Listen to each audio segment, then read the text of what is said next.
Tonight, we are standing at the edge of the oldest world. The night is quiet here, far quieter than the world of heroes and temples that would come later. Above you stretches a sky untouched by the names mortals would someday give its stars. No sailor has mapped these constellations. No poet has sung their stories.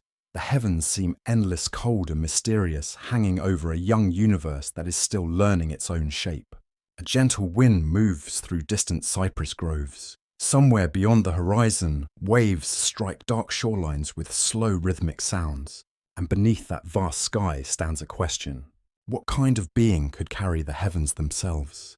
Before we continue tonight's journey, take a moment to like the video and subscribe, but only if you genuinely enjoy exploring these ancient stories together. And if you feel comfortable, let us know your location and local time in the comments so we can see where in the world this story finds you tonight. Now the stars wait, and so does Atlas. Long before his name became a symbol of impossible burdens, he was simply a child. You find yourself in the age of the Titans. The air feels different here. The world is younger. Mountains rise higher than any seen in later ages. Rivers carve fresh paths through untouched valleys. Forests stretch for hundreds of miles beneath moonlit skies. The great powers of creation still walk openly across the earth. Nothing feels permanent. Everything feels alive. The scent of pine drifts through the night airway as sacred fires flicker outside enormous stone halls. Titans move through these ancient places like living mountains. Their voices echo among cliffs and valleys. Among them is a newborn child. His name is Atlas. The stories disagree about the exact moment of his birth. Ancient traditions often do. Some claimed that distant thunder rolled across a clear sky when he first opened his eyes. Others believed an unusual silence settled across the land. A few storytellers insisted that the stars themselves seemed brighter that night. No one knew why. Perhaps no one was meant to know. The child rests beside his mother. Nearby torchlight dances across carved stone walls. Outside, winds sweep through the darkness. His father is the Titan Iapetus, one of the ancient powers who helped shape the world. Strong, proud and respected, Iapetus belongs to a generation that believes the Titans will rule forever. For Atlas, this certainty becomes the foundation of childhood. He grows in a world where Titan power seems eternal. No one speaks openly of endings. No one imagines change.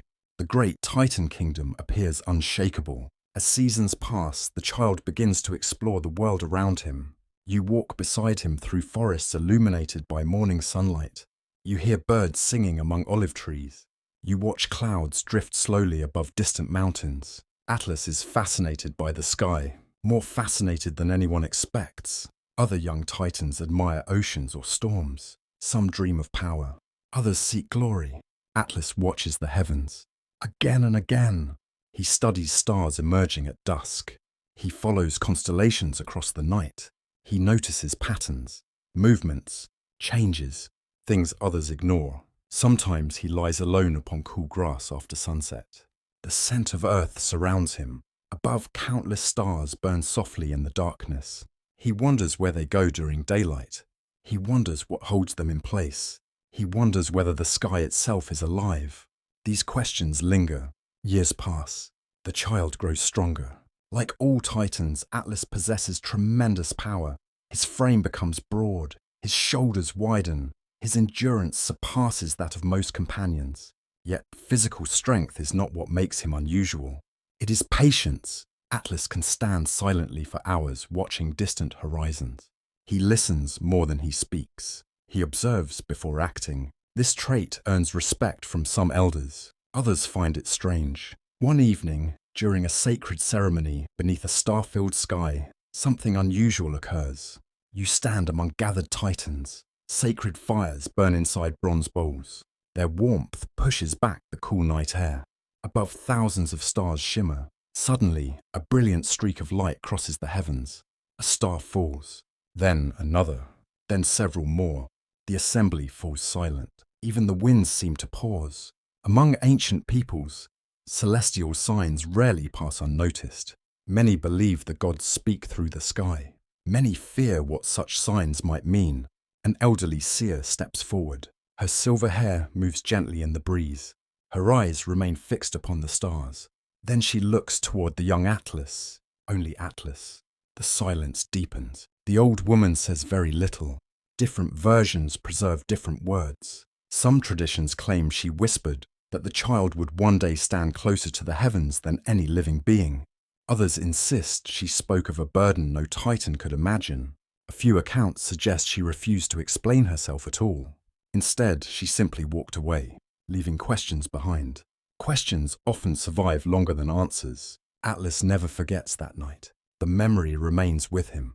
Years later, he will still remember the cold air, the sacred fire, the falling stars, and the strange expression on the seer's face. Not fear, not admiration, something else, something harder to name. As adolescence arrives, Atlas becomes increasingly aware of expectations. He belongs to one of the most powerful families among the Titans. Strength is expected, leadership is expected, greatness is expected. Yet Atlas feels drawn towards something less certain. The mysteries above, the stars, the endless sky. At times he climbs high mountain ridges alone. The wind rushes across stone cliffs. Clouds drift beneath his feet. The world stretches in every direction, and above everything hangs the great dome of heaven. Ancient traditions often imagine the sky not as empty space but as a living structure, a boundary, a sacred separation between realms. Atlas senses this mystery deeply. He cannot explain why.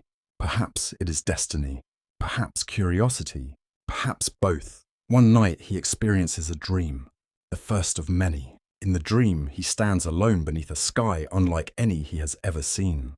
The stars move, slowly, deliberately. They swirl around him in vast circles. The heavens seem heavier with each passing moment. Lower, closer, almost touching the earth. Atlas reaches upward, instinctively, as though supporting something invisible. Then he awakens. Moonlight fills the room. The dream lingers. Its meaning remains hidden, for now. Many ancient myths treat dreams as messages, warnings, predictions, sometimes deceptions. No one can know which kind this dream represents. Not yet. Outside, the world remains peaceful. The Titan kingdom still stands strong. The future appears secure. But unseen threads are already moving, far beyond the horizon, far beyond Atlas's knowledge. New powers are growing. New destinies are awakening. And somewhere within the silence between stars, fate may already be preparing a burden unlike any the world has ever known. But Atlas remains a child, for now, a curious child beneath an endless sky, unaware that one day the heavens themselves will become inseparable from his name. And far above the sleeping world, the stars continue their silent journey across the darkness, as though waiting, as though watching, as though they already know what Atlas does not. That destiny had only just begun to reveal its first sign. Dawn arrives slowly across the lands of the Titans. Golden light spills over distant mountains. Mist drifts through valleys still cool from the night. Rivers catch the first sunlight and carry it across the world like liquid bronze. Birds call from olive groves, and somewhere beyond sight, waves roll steadily against ancient shores. Atlas grows within this peaceful world. The years pass gently. Season follows season. The child who once lay beneath the stars now stands taller each year, becoming one of the strongest young Titans of his generation. Yet strength alone does not define him. Many Titans possess strength. What sets Atlas apart is something quieter, something harder to measure. Patience, endurance, the ability to remain still when others rush forward. You walk beside him through vast training grounds where young Titans learn the responsibilities of their kind. The earth trembles beneath enormous footsteps. Great stones are lifted, massive spears are thrown. Ancient contests test power and discipline. Atlas excels, not because he is the fastest, not because he is the most aggressive, but because he never seems to tire. Again and again he continues when others stop. His instructors notice, so does his father. Iapetus watches carefully. Among the Titans, fathers often measure their children against destiny. The world is still young. Legacies matter. Names matter. The actions of one generation shape the next.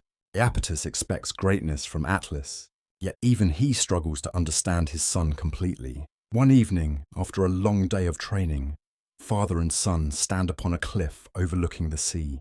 The air smells of salt. Far below, white waves break against black rocks.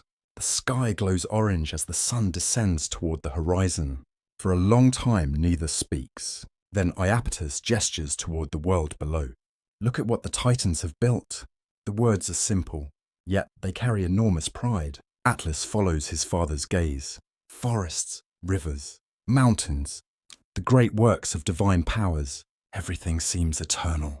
Nothing appears capable of changing. Iapetus believes this completely. Most Titans do. The old generation sees itself as the natural order of existence, the permanent rulers of creation. Atlas listens respectfully, but somewhere deep inside uncertainty stirs. Not doubt, not yet. Something smaller. A question. The stars have taught him questions. Questions often arrive long before answers. That night, Atlas climbs a mountain alone.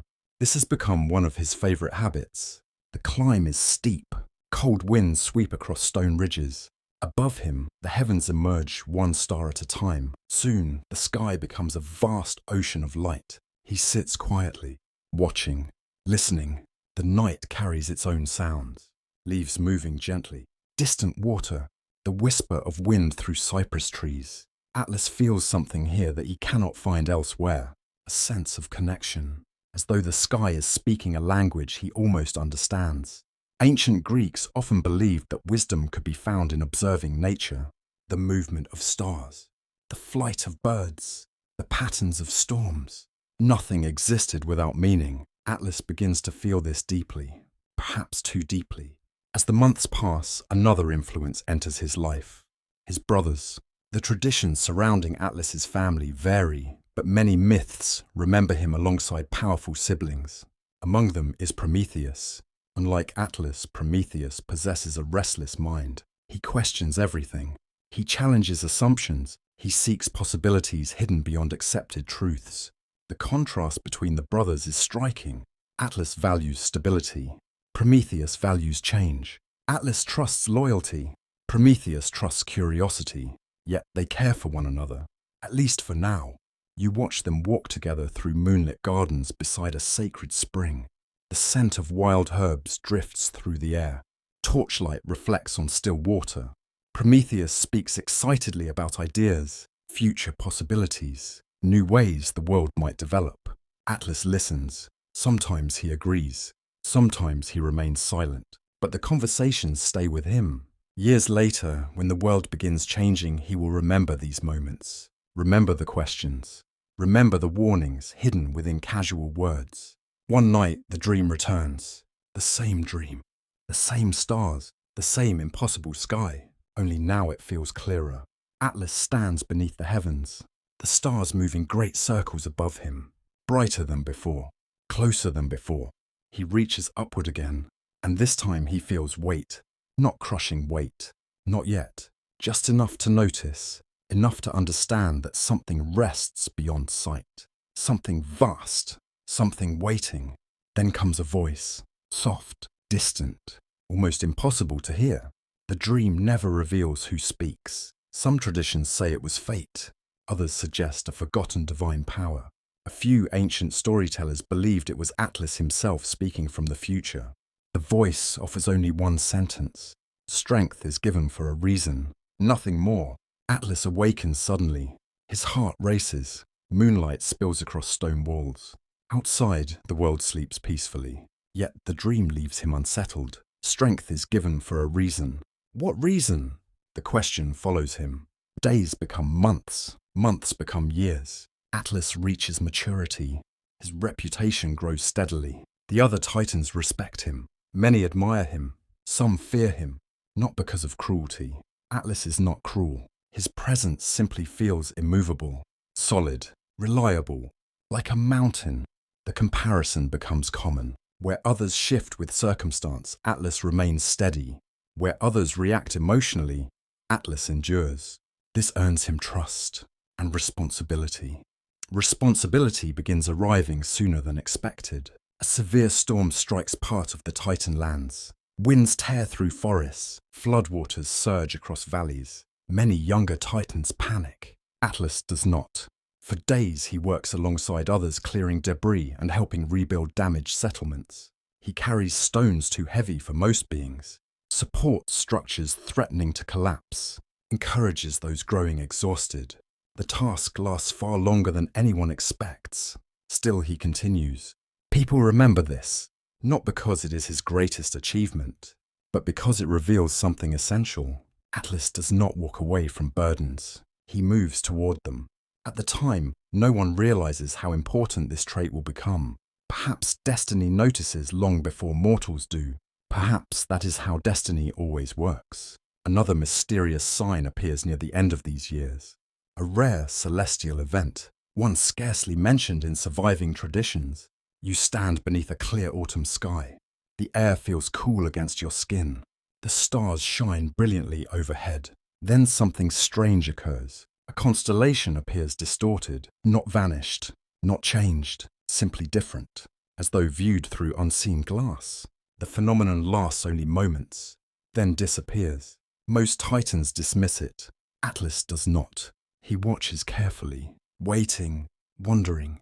Some researchers believe ancient myths preserve memories of unusual astronomical observations. Others see symbolic meaning instead. No one knows the truth. The mystery remains. Atlas carries it with him. By now, he has become a respected figure among the Titans. Strong, dependable, loyal. Yet hidden questions continue growing inside him. Questions about dreams. Questions about stars. Questions about destiny. Questions about why every strange sign seems connected to him. He does not fear these questions. Not yet. But he cannot answer them either. And sometimes unanswered questions become the most powerful forces in a life. As another night settles across the world, Atlas climbs once more to a high mountain peak. Clouds drift below. The air is cold. The stars stretch endlessly above. He stands silently beneath them, watching, listening, waiting. Far beyond his sight, the first threads of a future conflict are beginning to form. A conflict that will challenge everything he believes, everything he loves, everything he thinks is permanent. But Atlas cannot see that future yet. He sees only stars. And somewhere among those stars, another message may already be approaching. One that will force him to choose between loyalty and destiny. Yet the heavens remain silent, for now. The night sky seems different now. Not because the stars have changed, but because Atlas has begun looking at them differently. You stand beside him upon a ridge overlooking the Titan lands. The moon hangs low above distant mountains. Cool wind moves through tall grasses, carrying the scent of pine and wild herbs across the darkness. Far below, fires burn in Titan settlements. The world appears peaceful, secure, unshakable, yet appearances can be deceptive. The older Atlas becomes the more he notices a subtle tension moving beneath everyday life. Not everyone feels it. Many Titans continue their lives with complete confidence. They believe their age will last forever. They believe their power cannot be challenged. They believe the future belongs to them because the present does. But ancient myths rarely reward certainty, especially the certainty of those who think change is impossible. Atlas begins hearing stories. At first they seem insignificant. A rumor here, a whispered warning there. Fragments carried from distant corners of the world. A seer claiming to have seen troubling visions. A priestess reporting strange dreams. An oracle speaking of younger powers rising in secret. No single story seems important. Together, however, they create a pattern. And Atlas has always noticed patterns. One evening he attends a gathering inside a great hall of polished stone. Torchlight flickers against towering columns. The scent of burning cedar fills the air. Titans feast, laugh, and discuss matters of the realm. Music echoes softly through the chamber. Yet amid the celebration, a traveller arrives. The hall grows quieter. Travellers often bring news, and news can change everything. The visitor speaks carefully. His journey has taken him across distant lands. He has visited forgotten shrines, ancient caves, sacred springs, places where old powers still whisper. There he heard a prophecy. The hall listens, some with interest, others with amusement. Prophecies are common in the ancient world. Not all prove meaningful. Still people listen. The traveller describes a future struggle, a conflict between generations, the old gods and the new, the established rulers and those yet to claim their place. The words drift through the hall like cold wind. Some titans laugh openly, others dismiss the story. A few become visibly uncomfortable. Atlas remains silent, listening, watching. The prophecy itself varies depending on the tradition. Ancient storytellers preserve many versions. Some spoke of a son overthrowing his father. Others described a younger race of gods destined to inherit the cosmos. A few versions remain frustratingly incomplete. Only fragments survive. Yet all versions share the same message. Change is coming. The hall eventually returns to celebration. Conversations resume. Music continues. But Atlas can do not forget the warning. Later that night, he walks alone beneath the stars. The air feels colder than usual, or perhaps the prophecy has simply altered his thoughts. He studies familiar constellations. They shine exactly as before, steady, predictable, yet the future suddenly feels less certain. Can destiny truly overturn an entire age? Can a kingdom as powerful as the Titans fall? The questions seem absurd, and yet they persist. Many ancient Greek myths revolve around succession, one generation replacing another, power moving from parent to child, order giving way to new order. The pattern appears again and again. Atlas knows these stories. Everyone does. Still, stories feel different when they begin approaching reality. Weeks pass. The rumors continue. Prophecies spread farther.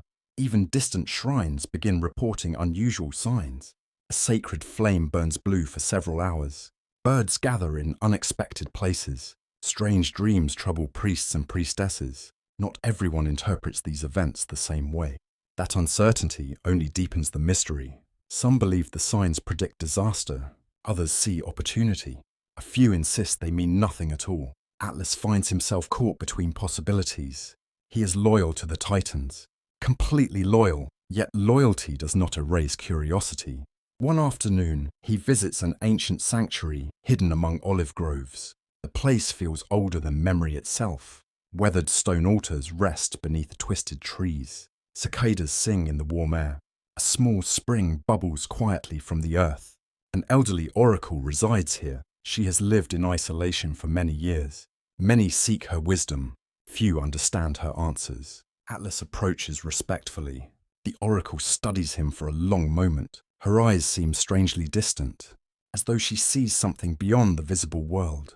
Finally, she speaks, not about war, not about power, not about victory. Instead, she asks a question. What do you fear more, change or loss? Atlas hesitates. The question surprises him. He expected predictions, warnings, answers. Not another question. He considers carefully. Change often brings loss. The two seem inseparable. The oracle nods slowly, as though his silence contains the answer. Then she offers a cryptic warning. Many carry strength, few carry consequences. Nothing more. No explanation follows. The meeting ends. Atlas leaves with greater uncertainty than before, yet the words remain. Many carry strength, few carry consequences. The message feels important. Its meaning remains hidden. For now, that night, the dream returns again. Stronger than ever, you stand beside Atlas within the dreamscape. The heavens swirl overhead. Stars move across impossible distances. The air hums with unseen energy. This time, Atlas sees figures beneath the sky. Shadows, not clear enough to identify. Not yet. They seem engaged in conflict. A struggle stretching across heaven and earth. The stars themselves tremble. Then a crack appears in the sky. Small at first, barely visible, yet it spreads. Slowly, relentlessly, Atlas reaches upward instinctively, as though trying to prevent something from breaking. The moment his hands touch the heavens, he awakens. The dream ends, but its emotions remain. Responsibility, urgency, fear, not fear for himself, fear for the world. The distinction matters. Atlas rarely fears personal danger. His concern lies elsewhere. He fears instability, chaos, the collapse of things meant to endure. As months pass, these feelings grow stronger. More prophecies emerge. More warnings. More signs. And still the Titans largely ignore them. Their confidence shields them, or blinds them, perhaps both. At family gatherings, Atlas occasionally discusses these matters with Prometheus. The conversations become increasingly fascinating. Prometheus listens carefully to every prophecy. Unlike most Titans, he does not dismiss them. He treats them seriously, sometimes too seriously. One evening, the brothers walk beside a moonlit river. Water glimmers like silver beneath the stars. The air smells fresh and cool. Prometheus speaks quietly. Perhaps the future is already changing. Atlas frowns. The Titans remain strong. They do, Prometheus agrees. But strength and permanence are not always the same. The words linger. Neither brother realizes how significant this conversation will become. Their paths remain connected. For now, yet destiny is already pulling them toward different futures. The signs continue. The dreams continue. The questions continue.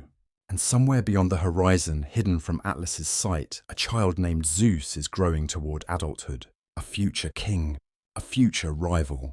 A future force capable of reshaping the cosmos. Atlas does not know his name yet. He does not know the role that young god will someday play. But fate knows. The stars know. Perhaps the prophecies know as well. As another night settles over the Titan kingdom, Atlas stands beneath the heavens once more. The stars seem calm, silent, unchanging, yet appearances can deceive. Beneath that peaceful sky, the future is gathering strength. And before long, Atlas will be forced to confront a question no prophecy can answer for him. When destiny arrives, where should loyalty stand? The answer remains hidden, but the time for choosing is drawing closer. The world remains beautiful. That is perhaps what makes approaching tragedy so difficult to recognize. You stand beside Atlas during the final peaceful years of the Titan Age. Morning sunlight spreads across fertile valleys. Olive trees shimmer beneath gentle winds. White clouds drift slowly above mountain peaks. Everything appears exactly as it always has. The rivers flow, the forests grow, the stars continue their nightly journeys. Yet, beneath this calm surface, unseen currents are moving. The future has begun to awaken. Atlas feels it now, not through certainty, not through knowledge, through instinct. The same instinct that once drew his eyes toward the heavens. The same instinct that noticed patterns others ignored. Something is changing, and no amount of strength can prevent change itself. The rumors have become impossible to dismiss. Across distant lands, whispers spread of a young god gathering allies. A god who survived dangers that should have destroyed him. A god whose destiny appears wrapped in prophecy. His name reaches Atlas gradually. Zeus. At first, the name means little. Many powerful beings exist within the world. Another ambitious god hardly seems remarkable. Yet stories continue arriving, again and again. The same name, the same growing reputation, the same strange sense of inevitability. You walk beside Atlas through a sacred grove one evening. The scent of pine fills the air. Cicadas sing among ancient trees. Above, the sky glows with the soft colors of sunset. Nearby, several Titans debate the rumors. Their reactions vary greatly. Some laugh. Others dismiss Zeus as a temporary nuisance. A few seem genuinely concerned. Atlas listens carefully. He notices something unusual. The most confident voices are often those with the least information. Those who know the most appear far less certain. This observation troubles him, because certainty has always been one of the foundations of Titan rule. If certainty begins to crack, what follows? The question lingers. Days later, Atlas attends a gathering unlike any before. Many of the great Titans are present. The atmosphere feels tense, heavy. The scent of burning incense drifts through vast chambers illuminated by torchlight. Conversations remain quieter than usual. No one says it openly, yet everyone senses the same thing. The age of simple rumors is ending. Reality is approaching. Reports arrive from across the world. Zeus has not merely survived. He has begun acting. He has gathered support. Powerful allies stand beside him. Ancient enemies of the Titans are emerging from forgotten places. Old grievances are resurfacing. Long-buried conflicts are awakening. For the first time, Atlas witnesses genuine concern among Titan leaders. The sight unsettles him more than any prophecy. Prophecies are distant. This feels real. One elder titan rises to speak. His voice echoes through the hall. He argues that decisive action is necessary. Another advises patience. A third calls for immediate war. The debates continue for hours. No agreement satisfies everyone. No solution appears simple. Atlas remains mostly silent, observing, listening, weighing possibilities. This is his nature. Yet eventually, someone asks his opinion. The chamber grows quiet. Many eyes turn toward him. Atlas chooses his words carefully. He speaks of loyalty, of responsibility, of defending the order that has shaped the world for generations. His answer receives approval from many titans. The reaction surprises him slightly, because even as he speaks, uncertainty remains hidden inside his thoughts. Not uncertainty about loyalty. That remains firm. Uncertainty about destiny. The two are not necessarily the same, and that distinction becomes increasingly important. Later that night, Atlas climbs a familiar mountain. Clouds drift below. Cold air brushes against his skin. The stars emerge one by one. He has come here countless times before, yet tonight feels different. The heavens seem watchful, expectant, as though waiting for a choice. Many ancient cultures viewed mountains as places where mortal and divine worlds touched, places of revelation, places where important truths might appear. Whether those truths came from gods or from within the soul remained uncertain. Atlas stands alone beneath the stars. Then he notices something, a faint glow moving across the sky. Not a falling star, not a comet. Something stranger. The light travels slowly, deliberately, almost as though it is searching. Atlas watches in silence. The glow eventually disappears beyond the horizon. No explanation follows. Some traditions claim this event truly occurred. Others interpret it symbolically. Historians continue to debate such stories. The mystery survives. Perhaps that is enough. The following night, another dream arrives, more vivid than any before. You find yourself beside Atlas within a landscape of darkness and starlight. The heavens stretch infinitely overhead. The stars seem brighter than ever. Yet something is wrong. The sky feels unstable, as though held together by invisible strain. Atlas hears distant voices, countless voices, some pleading, some warning, some mourning. Then two paths appear before him. One path shines with familiar light. The world of the Titans. The world he knows. The world he loves. The other path vanishes into uncertainty, into darkness, into transformation. Atlas reaches toward the familiar path. Instantly, the stars blaze with brilliant light. Then the dream ends. He awakens before dawn. The air feels cool. Birdsong has not yet begun. For a long time, he sits quietly, thinking. Ancient dream interpreters often believed that dreams revealed emotional truths rather than literal futures. If so, the meaning seems obvious. Atlas knows where his loyalty lies. The Titans are his family, his people, his history, everything that shaped him. Could he truly abandon them because of a prophecy? Because of rumors? Because of fear? The answer feels clear. No, yet clarity does not bring peace. Because another question follows immediately. What if the prophecies are right? Days become weeks. The situation continues worsening. More allies join Zeus. More signs appear. Even nature seems restless. Storms become increasingly violent. Earth tremors shake distant regions. Bird migrations behave strangely. Priests report troubling omens. One evening, while standing beside the sea, Atlas witnesses another unsettling sign. The sunset burns crimson across the horizon. The ocean reflects the color like liquid fire. Then thunder rolls through a cloudless sky. Once, twice, 3 times. No storm follows, only silence. The event spreads rapidly through Titan lands. Some call it coincidence. Others see divine warning. No one agrees.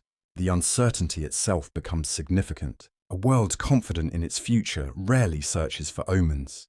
A world afraid of its future sees them everywhere. Atlas begins spending more time with his father.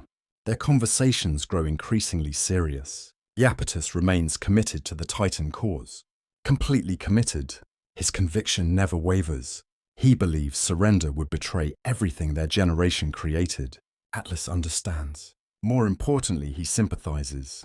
The Titans did build this world. Their achievements are real. Their sacrifices are real. Their pride is understandable. One evening, father and son stand together overlooking the sea. Moonlight shimmers across dark water. Cold wind moves through the night. Iapetus places a hand upon Atlas's shoulder. You must stand firm. The words are simple, yet they carry enormous weight. Atlas nods. No further discussion is necessary. The decision has already been made. Not because Atlas hates Zeus, not because he craves war, not because he believes victory is guaranteed. He chooses the Titans because loyalty remains one of the deepest truths of his character. Atlas does not abandon those he loves, even when uncertainty grows, even when fear whispers, even when destiny seems to point elsewhere. This choice will define everything that follows. It will bring glory, loss, regret, and consequences beyond imagination, but those consequences remain hidden for now. Far away, Zeus continues gathering strength. Allies continue assembling. The old world and the new world move steadily toward collision. Neither can retreat. Neither can fully understand what lies ahead. As night deepens across the Titan kingdom, Atlas looks once more toward the stars. The heavens remain beautiful, silent, mysterious. Yet tonight they seem lower somehow, closer, as though the sky itself is leaning nearer to watch what comes next. And somewhere beyond sight, the first great battles of the Titan War are already beginning to take shape. The age of choosing has ended. The age of consequences is about to begin. The first storms of war do not arrive all at once. They gather slowly, like dark clouds appearing on a distant horizon. At first, the world still feels familiar. The rivers continue flowing. The forests remain green. Moonlight still shines across marble shrines and quiet harbors. Yet beneath this appearance of normalcy, everything has changed. The choice has been made. The Titans and the younger gods now move toward conflict, and Atlas stands firmly among the defenders of the old order. You find yourself walking beside him through a military encampment spread across a wide valley. Sacred fires burn throughout the night. The scent of cedar smoke drifts through cool air. Warriors prepare weapons. Messengers travel constantly between distant regions. Everywhere there is movement. Everywhere there is anticipation. Atlas has become something new. Not merely a powerful titan, a leader. The transformation happens naturally. Others look toward him for guidance, not because he demands authority, not because he seeks attention, because they trust him. Trust is a strange kind of power. It cannot be seized. It must be earned. And Atlas has spent years earning it. As preparations continue, he develops a reputation unlike many other commanders. Some leaders inspire through fear, others through ambition. Atlas inspires through steadiness. His presence calms uncertainty.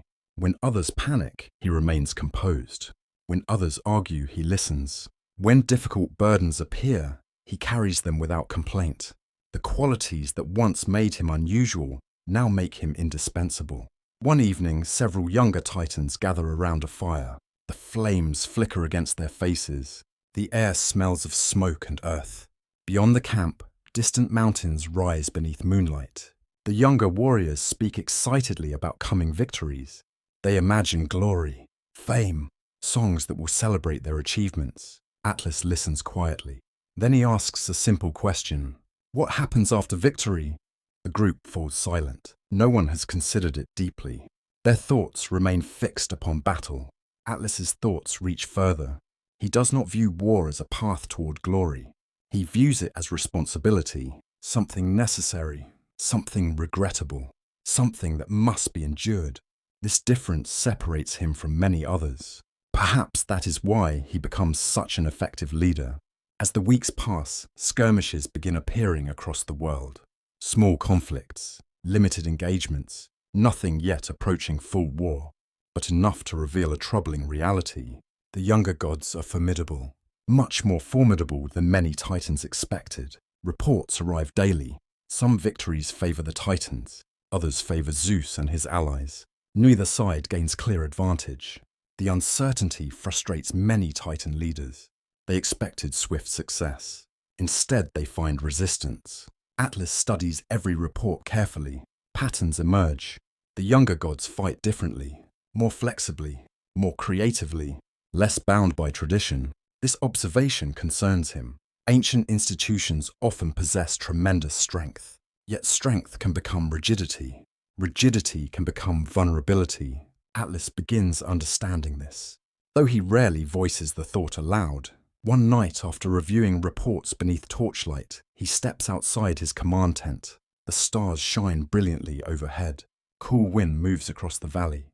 The camp lies mostly quiet. Only a few distant voices break the silence. Atlas gazes upward. The heavens remain his oldest companion. Even now, especially now, war has not diminished his fascination with the sky. If anything, it has deepened it. The stars seem unchanged by conflict, unmoved by fear, unmoved by ambition. Their calm presence offers comfort, yet that comfort does not last. As he watches, a cloud drifts across part of the sky. Nothing unusual. Then another follows. Soon, a strange formation develops overhead. The clouds begin resembling a great weight suspended above the world. The image lingers briefly, then dissolves. Atlas cannot explain why the sight unsettles him, but it does. Many ancient myths describe divine signs appearing through natural phenomena. Clouds, storms, birds, fire. Whether such signs are genuine or symbolic remains uncertain.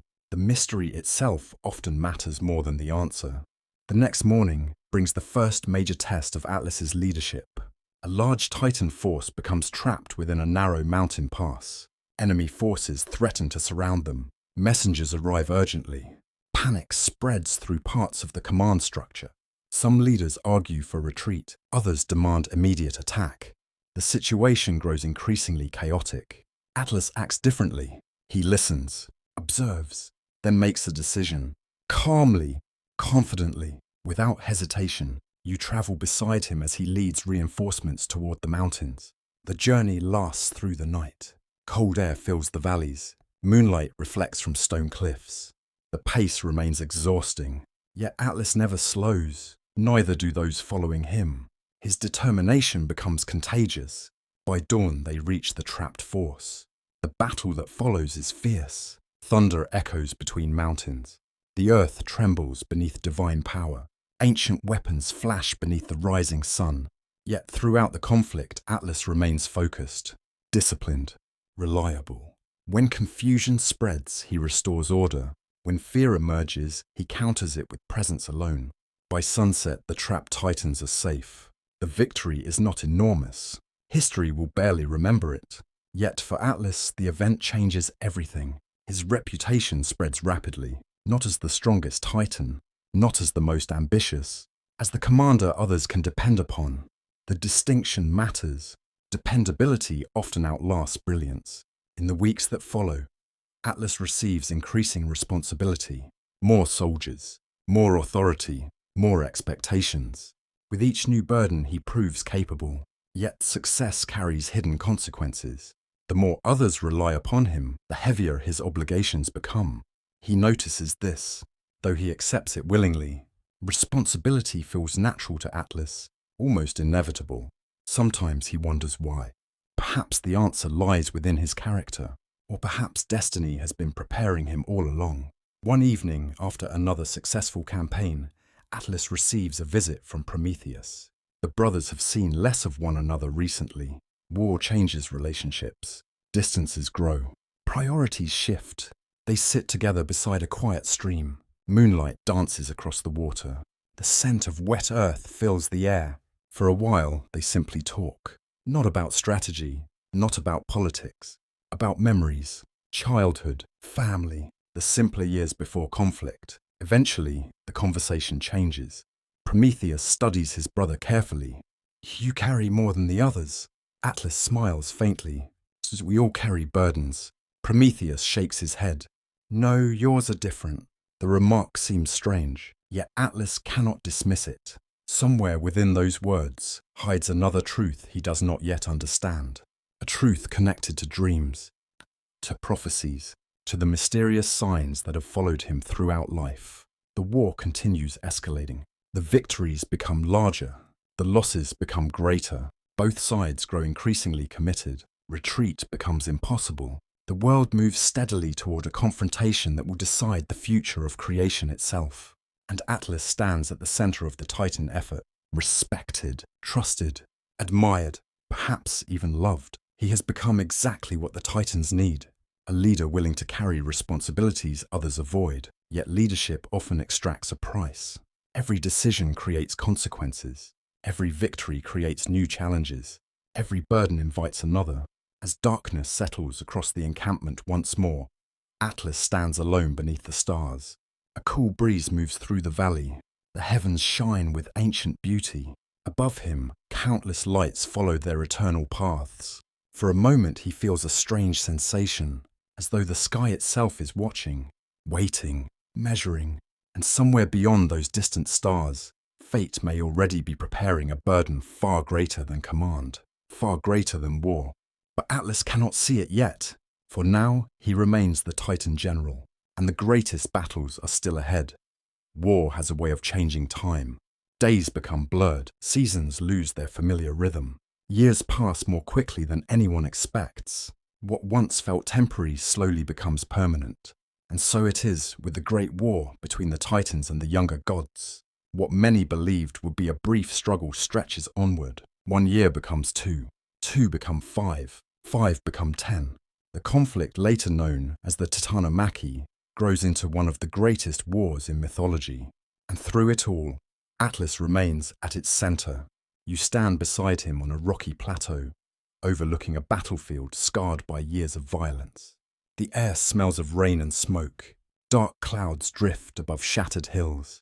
In the distance, lightning flickers across the horizon. The world itself seems exhausted. Perhaps it is. Ancient storytellers often describe the Titanomachy as more than a war. It was a clash between ages, a struggle between different visions of order. The old world refusing to surrender, the new world refusing to remain hidden. Neither side could easily prevail. The Titans possessed immense strength and ancient authority. The Olympians possessed determination, adaptability, and prophecy itself moving in their favor. The balance remains uncertain. For years, Atlas spends much of this decade traveling from one battlefield to another. Mountain ranges, coastal plains, sacred valleys, forgotten islands. No region remains untouched by conflict. The hardships accumulate, the endless marches, the sleepless nights, the responsibility of leadership, the burden of watching companions fall. War reveals parts of the soul that peace often conceals. Atlas begins discovering truths about himself. Some inspire pride, others do not. One truth becomes increasingly clear. He can endure more than almost anyone.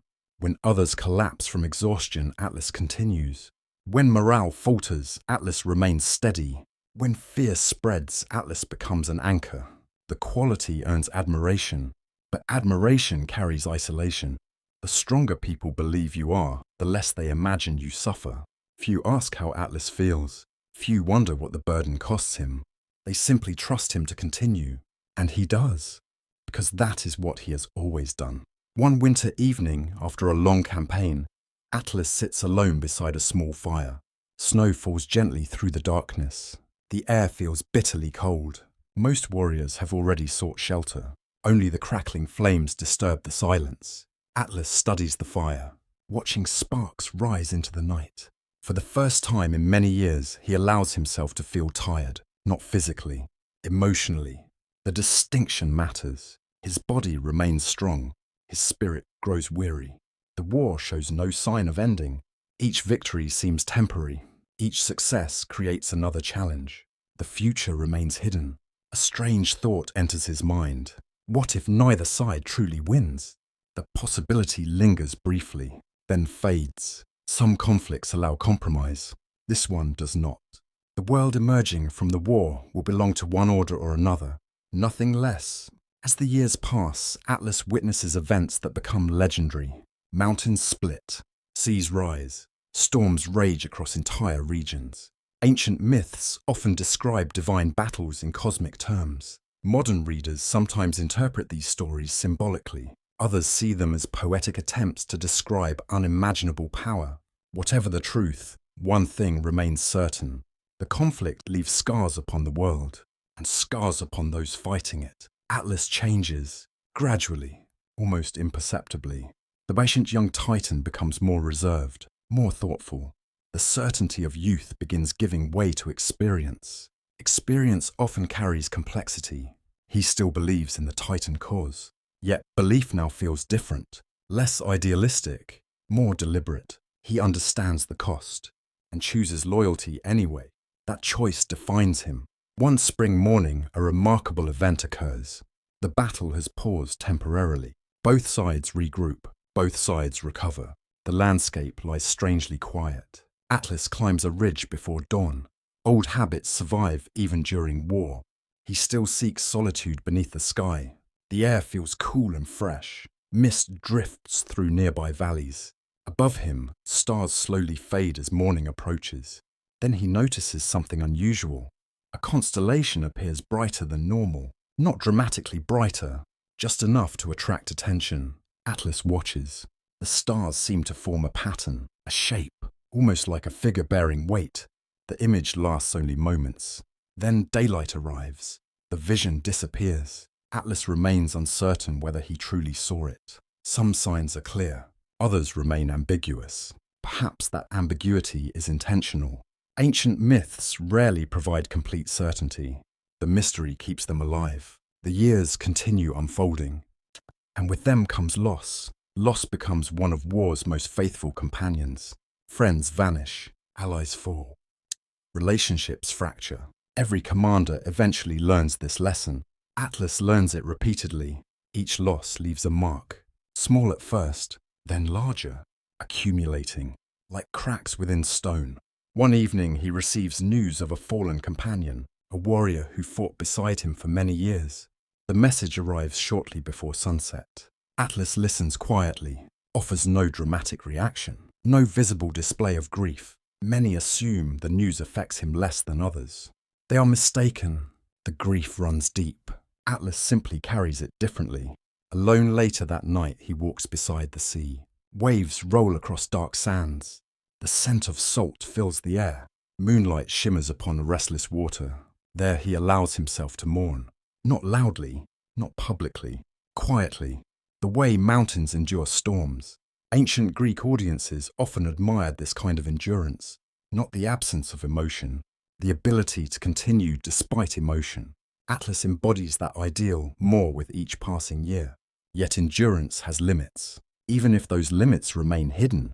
Toward the end of the 10th year, strange rumors begin spreading through both camps. New allies have joined Zeus.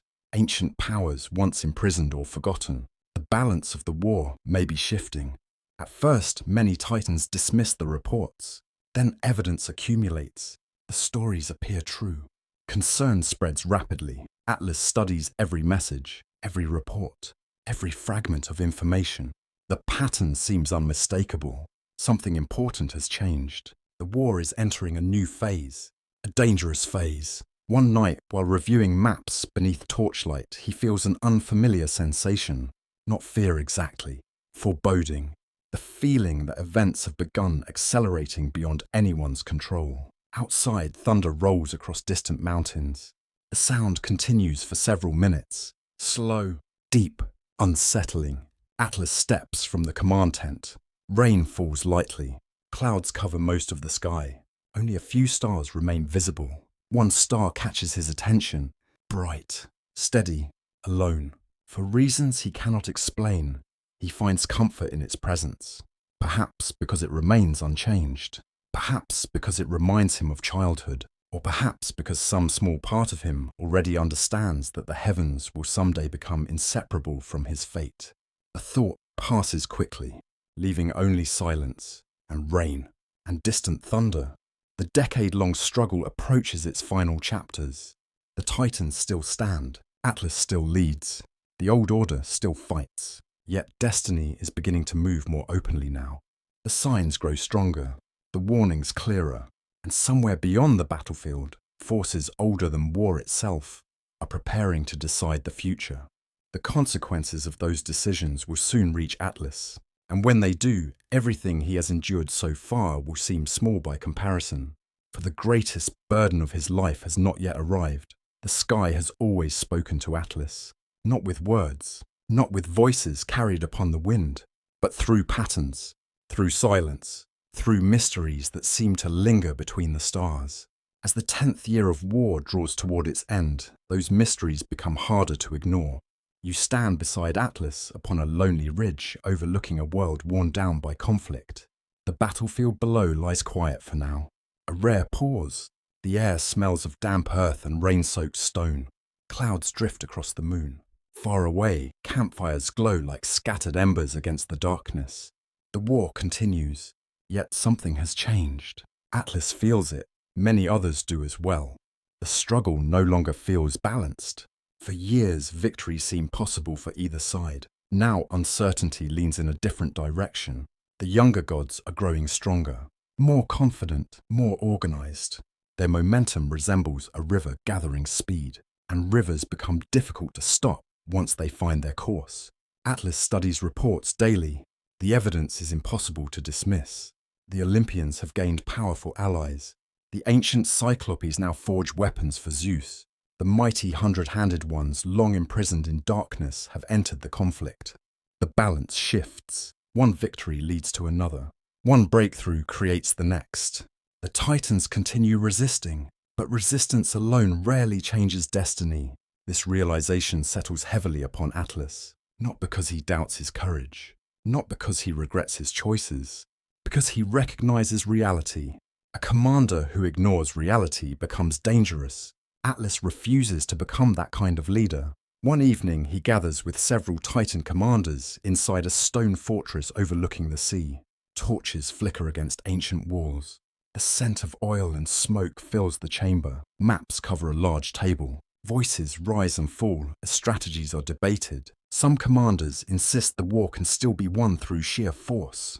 Others demand increasingly desperate measures. Frustration grows. Fear hides beneath confidence. Atlas notices it immediately. Fear often disguises itself as certainty. The louder people speak, the more frightened they sometimes are. When asked for his opinion, Atlas answers carefully. He does not promise victory.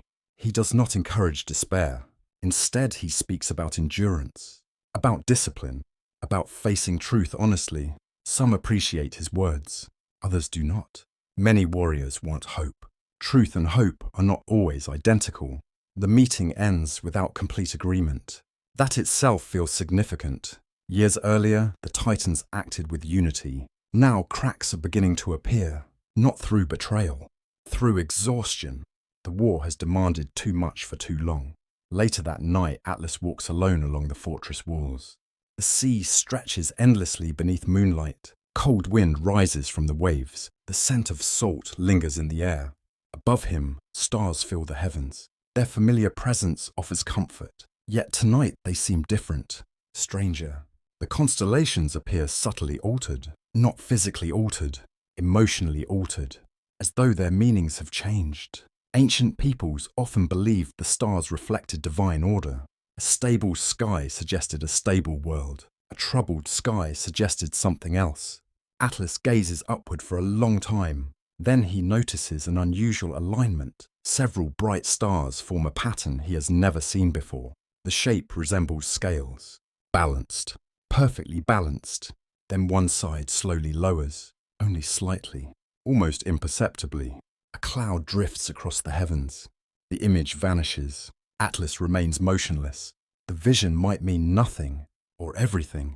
That uncertainty troubles him. Some researchers believe myths preserved memories of unusual astronomical events. Others interpret celestial signs as symbolic storytelling. Perhaps both perspectives contain truth. The ancient world rarely separated symbolism from reality. For Atlas, the experience feels personal, a warning hidden within starlight. But a warning about what? That question follows him. Days later, another dream arrives, more vivid than any before. You stand beside him within a vast landscape of darkness. No mountains, no oceans, no earth, only stars, countless stars. Atlas finds himself suspended between heaven and emptiness. The stars move around him slowly, deliberately, as though following an invisible design. Then he sees something remarkable. The heavens are not floating freely. They seem supported, held aloft. maintained by unseen effort. The realization fills him with unease. Suddenly, a crack appears, not in the sky itself, in the darkness beneath it. The crack widens. The stars tremble. Atlas instinctively reaches upward. The moment he does, the dream ends. He awakens before dawn, breathing heavily. Outside, rain taps softly against stone. The dream lingers, more than any previous vision, because this time it felt less symbolic, more specific.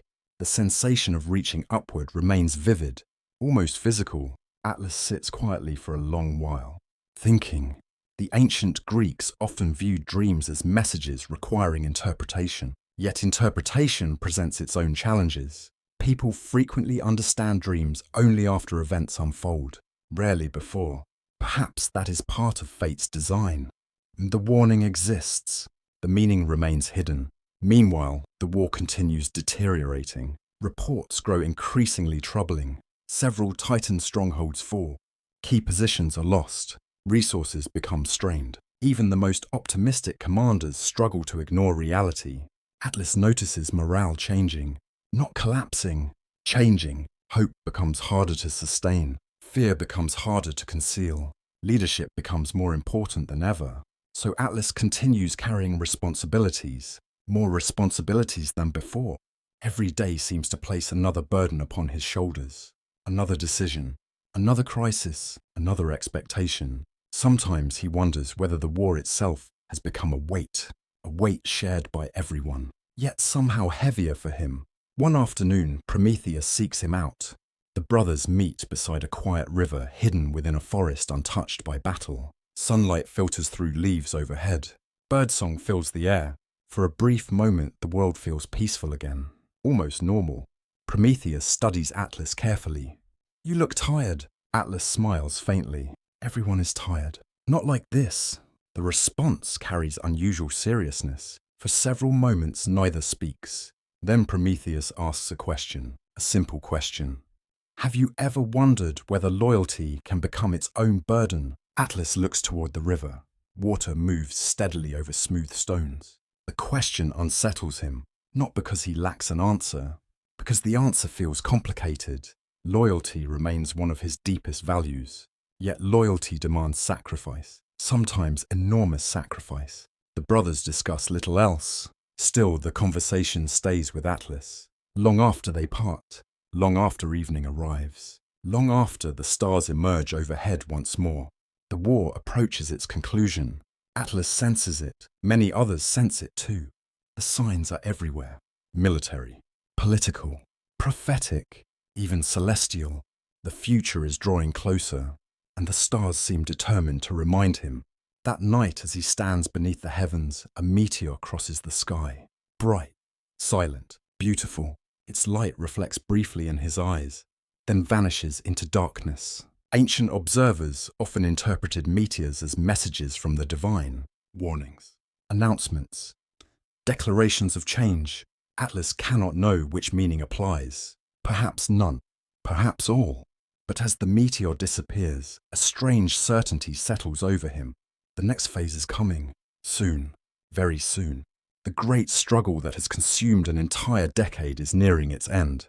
And when the end arrives, victory and defeat will not be the only outcomes. Something else waits beyond the battlefield. Something tied to dreams, to stars, to destiny, and to a burden no warrior has ever imagined carrying. The heavens know it already.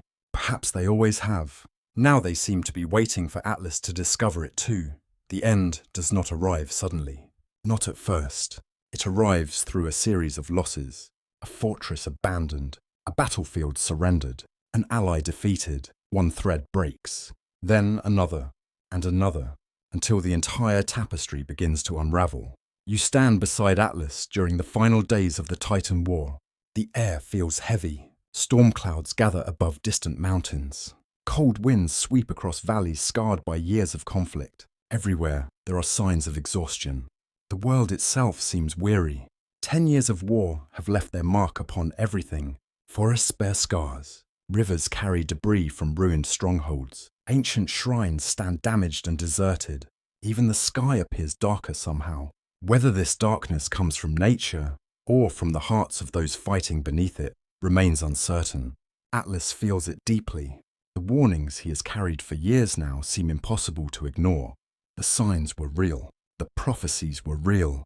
The dreams were real. None of them guaranteed defeat. Yet together they pointed towards something larger than any army. Destiny. Ancient myths often describe destiny not as a prison but as a current, a force moving beneath events. People remain free to struggle against it. Sometimes they even succeed. But ignoring it entirely rarely ends well. Atlas understands this now, perhaps for the first time. Still, understanding does not change his choice.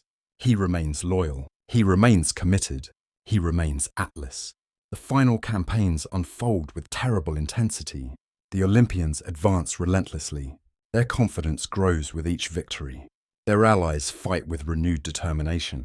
The momentum of the war has shifted completely. The Titans continue resisting, but resistance alone cannot reverse the tide. One evening, Atlas stands atop a shattered cliff overlooking a battlefield. The sun sinks toward the horizon. Its light paints the clouds in crimson and gold. Below, scattered fires burn among ruined defenses. The smell of smoke hangs in the air.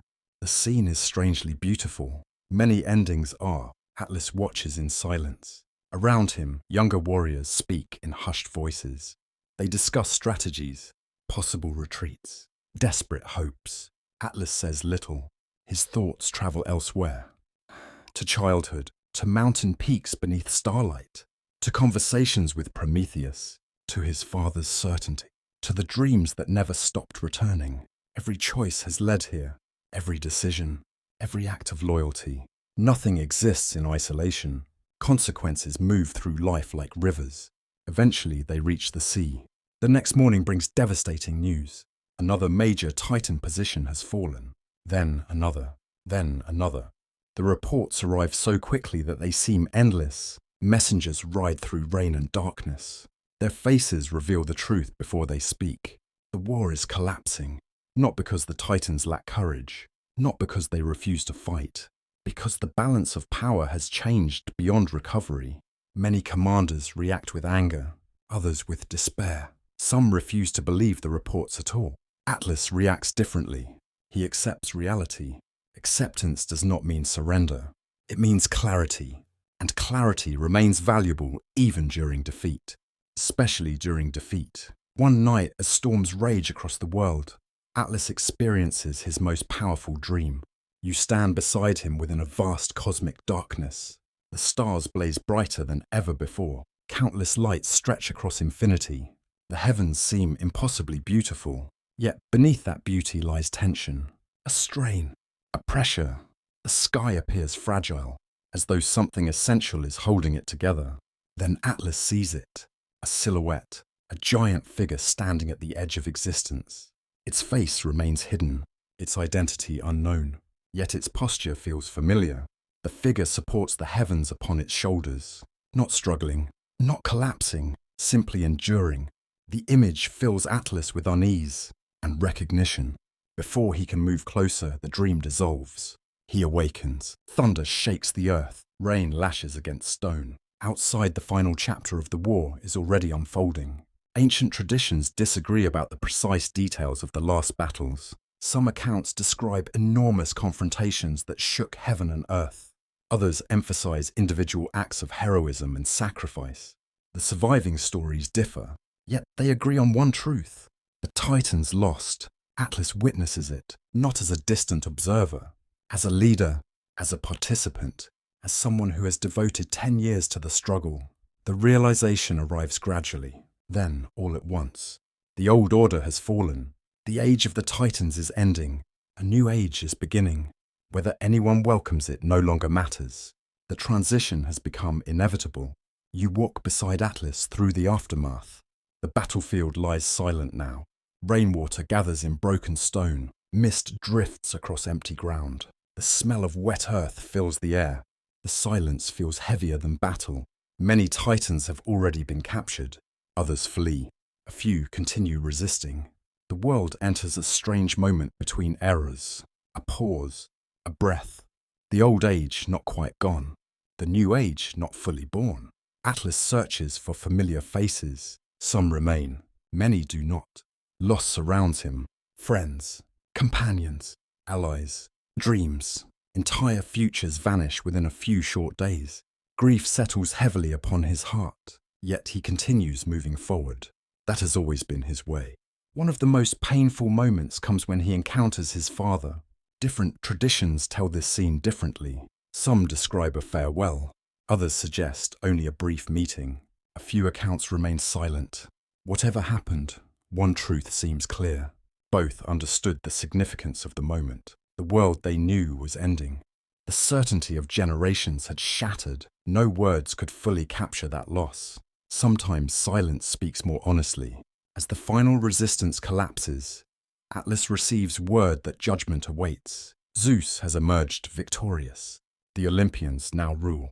The defeated Titans will face consequences. No one knows exactly what those consequences will be. Rumors spread rapidly. Some speak of imprisonment, others of exile, others of punishments beyond imagination. Fear moves through the defeated ranks. Atlas feels it too. Yet another emotion grows stronger.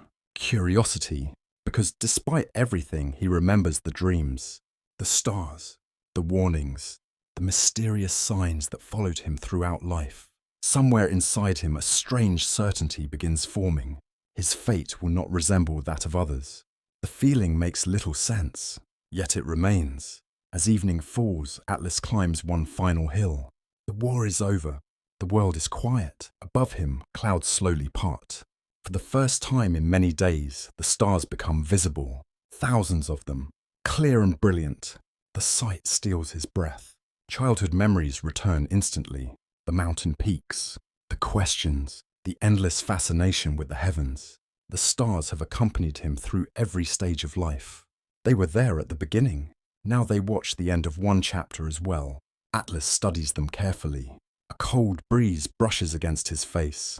The night feels strangely peaceful, almost gentle. Then he notices something, a single star shining brighter than all others. Steady, unmoving, waiting. Perhaps it means nothing. Perhaps it means everything. Ancient myths rarely reveal their meanings immediately. Some truths require time. Some require suffering. Some require destiny. Far away, Zeus prepares to judge the defeated Titans. The future ruler of Olympus already knows the punishment awaiting Atlas. Atlas does not yet. But the heavens seem to know. The stars seem to know. And somewhere beyond mortal understanding, fate has already placed its hand upon the next chapter of his life. The war has ended. The age of the Titans has fallen. And a burden greater than defeat is about to descend from the sky itself. Defeat has its own silence. It is not the silence of peace. It is heavier than that. You feel it in the air after the final battle when thunder has faded and no one knows what will happen next. Smoke drifts over broken valleys. Rainwater gathers in hollows of shattered stone. The scent of wet earth ash and fading fire lingers beneath a pale morning sky. Atlas stands among the defeated. He is not chained, not yet, but every path feels closed. The old world has fallen behind him, and the new world stands ahead, bright and terrible, wearing the face of Zeus. Around him, other Titans wait. Some stare at the ground. Some mutter in anger. Some refuse to accept what has happened. A few seem strangely calm, as if their spirits have already passed beyond fear. Atlas says nothing. He watches. He listens. He tries to understand the shape of the new order before it fully hardens. That has always been his way. The Olympians gather upon high ground beneath a sky still bruised by storm clouds. Their presence feels different from Titan power. Less ancient perhaps, but sharper, younger, restless, alive with the energy of a world beginning again. Zeus stands at their center, the god of thunder, the victorious sun, the one whom prophecy had protected, hidden, and lifted into power. Atlas studies him carefully. For years, Zeus had been an enemy, seen through reports and rumors. Now he is real. A figure of authority beneath the open sky, carrying victory like a flame. There is no joy in Atlas as he looks upon him, but there is recognition. This is the force destiny chose. Or perhaps destiny did not choose him. Perhaps Zeus chose destiny so fiercely that the world finally yielded. Ancient traditions often blur that line. No one can say where divine will end and personal ambition begins. The defeated titans are brought forward, one by one. Judgment begins. The process is solemn, not hurried, not careless. Zeus understands that punishment after war shapes the peace that follows. A weak judgment invites rebellion. A cruel judgment creates hatred that never dies. Every sentence must speak to the new order. You stand close enough to hear the murmuring of gods, the rustle of cloaks, the distant crying of winds moving through ruined passes. The air feels cold against your skin. Some titans are condemned to Tartarus, that deep and lightless prison beneath the world. Its name passes through the gathering like a shadow. Tartarus, a place older than fear, a pit below even the deepest roots of earth. The thought of it unsettles everyone, even those too proud to show it. Atlas watches as allies, relatives, and companions receive their fates. Each sentence removes another piece of the world he knew. The Titan age is not merely defeated, it is being sealed away. Then his name is called Atlas. The sound travels across the assembly. Quietly, clearly, he steps forward. The ground beneath his feet is cold. The sky above him is vast. For a strange moment he remembers childhood. The first nights beneath the stars, the falling lights during the sacred ceremony, the old seer's face, the words that never fully left him, closer to the heavens than any living being, a burden no Titan could imagine. Now those fragments return, not as memories, as warnings fulfilled. Zeus looks upon Atlas. The two beings stand across from one another, the victorious Olympian, the defeated Titan. Yet the moment is more complex than conquest. Zeus knows Atlas was not a small figure in the war. He was not merely another warrior among many. Atlas had led. He had held the Titan cause together during years when it might have collapsed sooner. Strength like that cannot be ignored. Responsibility like that cannot go unanswered. Some myths suggest Zeus punished Atlas especially harshly because of his leadership. Others imply the punishment matched his nature. A being of endurance would receive a sentence built from endurance. Another interpretation survives as well. Perhaps Zeus saw in Atlas something useful. Not mercy, not exactly, but recognition. The new cosmos needed boundaries. Heaven and earth needed separation. The order of the world required guardianship. And Atlas, who had always carried burdens, would become that guardian. Whether by justice or cruelty, fate was beginning to speak. Zeus raises his voice. The sentence falls. Atlas will not be sent into Tartarus. For one heartbeat, the words seem almost merciful. Then the rest follows. He will stand at the far western edge of the world. There beyond the lands familiar to gods and mortals, he will bear the heavens upon his shoulders. Not for a season, not for an age measured by kings. Forever. The gathering falls silent. Even the wind seems to pause. Atlas hears the sentence as if from a great distance. The heavens, upon his shoulders. The meaning cannot be understood all at once. Some punishments strike quickly. This one expands. It grows larger the longer he thinks about it. The sky he loved as a child, the stars that called to him, the mystery that shaped his inner life. All of it will become a weight, a duty, a prison. The irony is almost too vast to feel. At first, Atlas does not speak. What could he say? A protest would change nothing. A plea would diminish him. Anger would only feed the victor's certainty. So he stands, silent, immovable, already becoming the figure later generations will remember. Yet inside something breaks quietly. Not courage, not pride, something more delicate. The belief that burdens chosen from loyalty must lead to meaning. He had carried the Titan cause because he loved it. Now he would carry the heavens because he lost. The difference matters. The first burden had belonged to him. The second is imposed. And yet, somewhere beneath grief, another realization stirs. If heaven and earth depend upon this task, then even punishment may become responsibility. The thought is small, a single ember beneath ash. But it will matter. Not now. Later. Much later. Zeus gives no long explanation. Perhaps none is needed. Perhaps even gods cannot fully explain the punishments they create. Divine justice in mythology often feels both symbolic and unsettling. It reveals truth while leaving pain unresolved. Atlas is led away from the place of judgment. The path descends through ruined lands. Behind him, other sentences continue. Ahead of him lies the edge of the world. The journey feels dreamlike. Days pass, or perhaps only hours. Time no longer behaves normally in his mind. He walks through valleys dim with mist, across plains where grass bends beneath cold winds, past shrines where sacred fires have gone out. Every landscape seems to belong to a world after ending. At night he looks up. The stars remain beautiful. That is almost unbearable. He wonders whether they know, whether they have always known, whether every dream was not a warning meant to save him, but a preparation meant to harden him. This uncertainty stays with him. The mystery does not comfort him, but it gives shape to his suffering. Eventually, Atlas reaches the far western boundary. Here the world feels different, more remote, more ancient. The air smells of salt and stone. Sea winds move across empty cliffs. Beyond them, the horizon glows beneath the dying sun.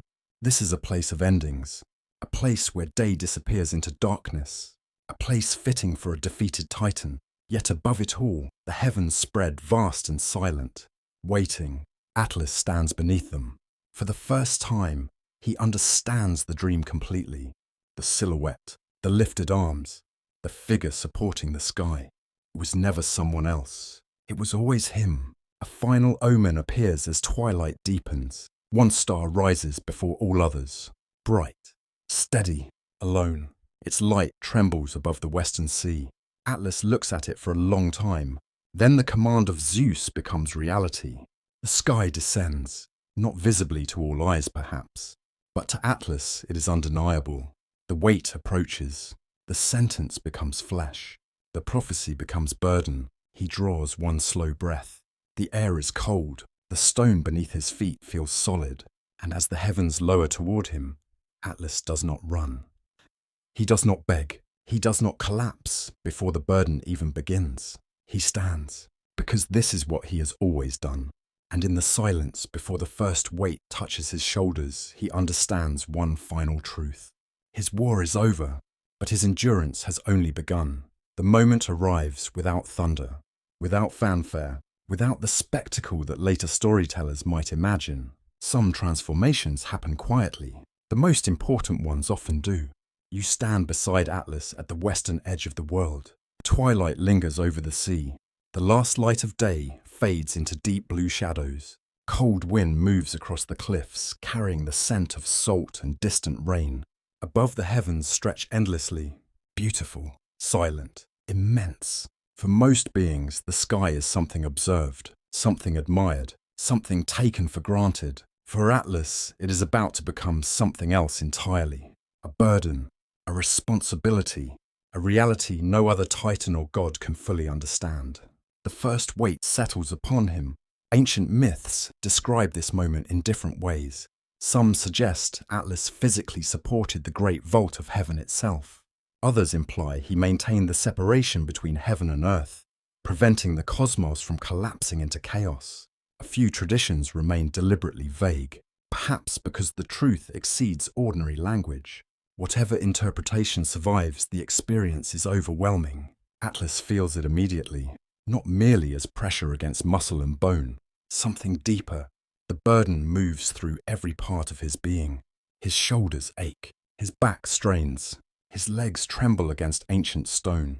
Yet the physical sensation is only the beginning. The true weight is larger. The sky carries stars, constellations, clouds, storms, sunrise and sunset, the passage of seasons, the rhythm of existence itself. Atlas suddenly becomes aware of all these things, not as distant phenomena, as responsibilities.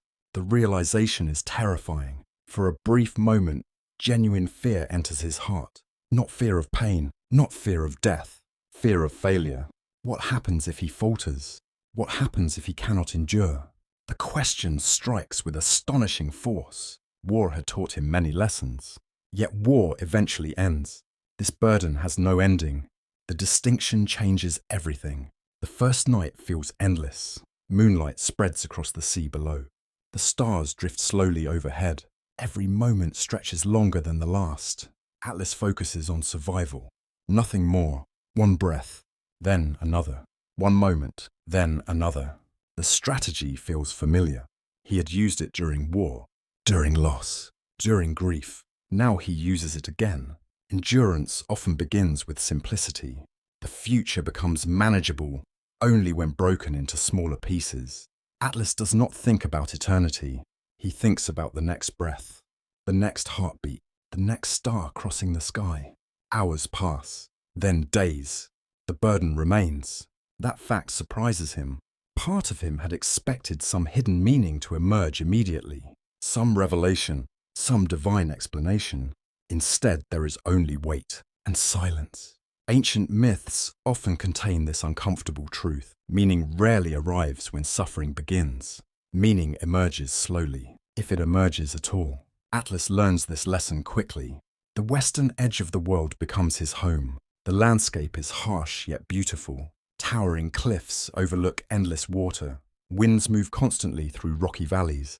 Wild grasses bend beneath storms. Few visitors come here. Few dare.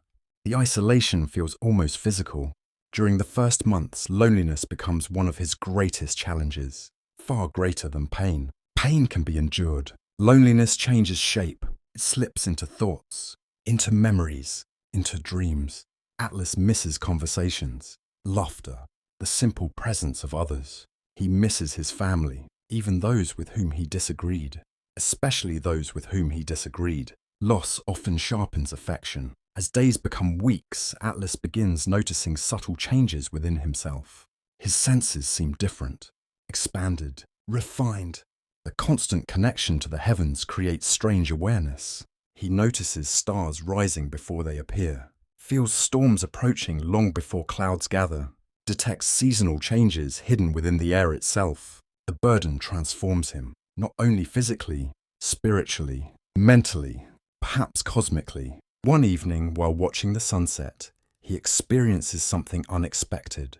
Peace, only briefly, only for a moment. Yet it is real. The sky glows golden crimson above the sea. Clouds reflect warm colors across the horizon. The beauty is extraordinary. Atlas realizes he has never observed a sunset so carefully before. There was always somewhere else to go, something else to accomplish, another duty waiting. Now there is only observation. And strangely, observation brings comfort. The moment passes, but the memory remains. Many ancient philosophers later suggested that suffering can alter perception, not always for the worse. Sometimes hardship reveals things previously overlooked. Atlas begins discovering this truth, gradually, reluctantly. Yet not all moments bring peace. Far from it, the nights remain difficult. Dreams continue visiting him, though they have changed. The old dreams warned him about the future. The new dreams explore the present. You stand beside him within strange landscapes woven from stars and memory. He sees battlefields from long ago, faces of lost companions, fragments of childhood, conversations with Prometheus, moments with his father, all drifting beneath vast celestial skies. The dreams offer no answers, only reflection. Perhaps reflection is its own answer. One particularly vivid dream shows Atlas standing beneath the heavens, while countless people walk below. Mortals, gods, heroes yet unborn. None look upward, none notice him. They simply continue their journeys. Atlas awakens troubled. The dream raises a painful possibility. Will anyone remember? Will anyone understand? Or will his sacrifice disappear into silence? The question lingers. Ancient myths frequently wrestle with memory. What survives? What is forgotten? Which sacrifices become stories? Which vanish completely? Atlas cannot know, not yet. As the first year approaches its end, another mysterious sign appears. A rare celestial event unfolds above the western sea. Several stars seem to align directly above Atlas. Brilliant, unusually bright. The formation lasts only a short time, then dissolves. Some traditions claim the heavens themselves acknowledged his burden. Others argue the story emerged later. Historians continue debating such details. The mystery survives. Perhaps it always will. Atlas watches the stars fade into dawn.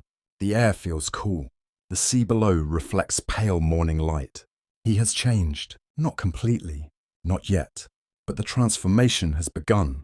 The proud Titan general who once marched across battlefields feels increasingly distant. That version of himself still exists, yet another self is emerging.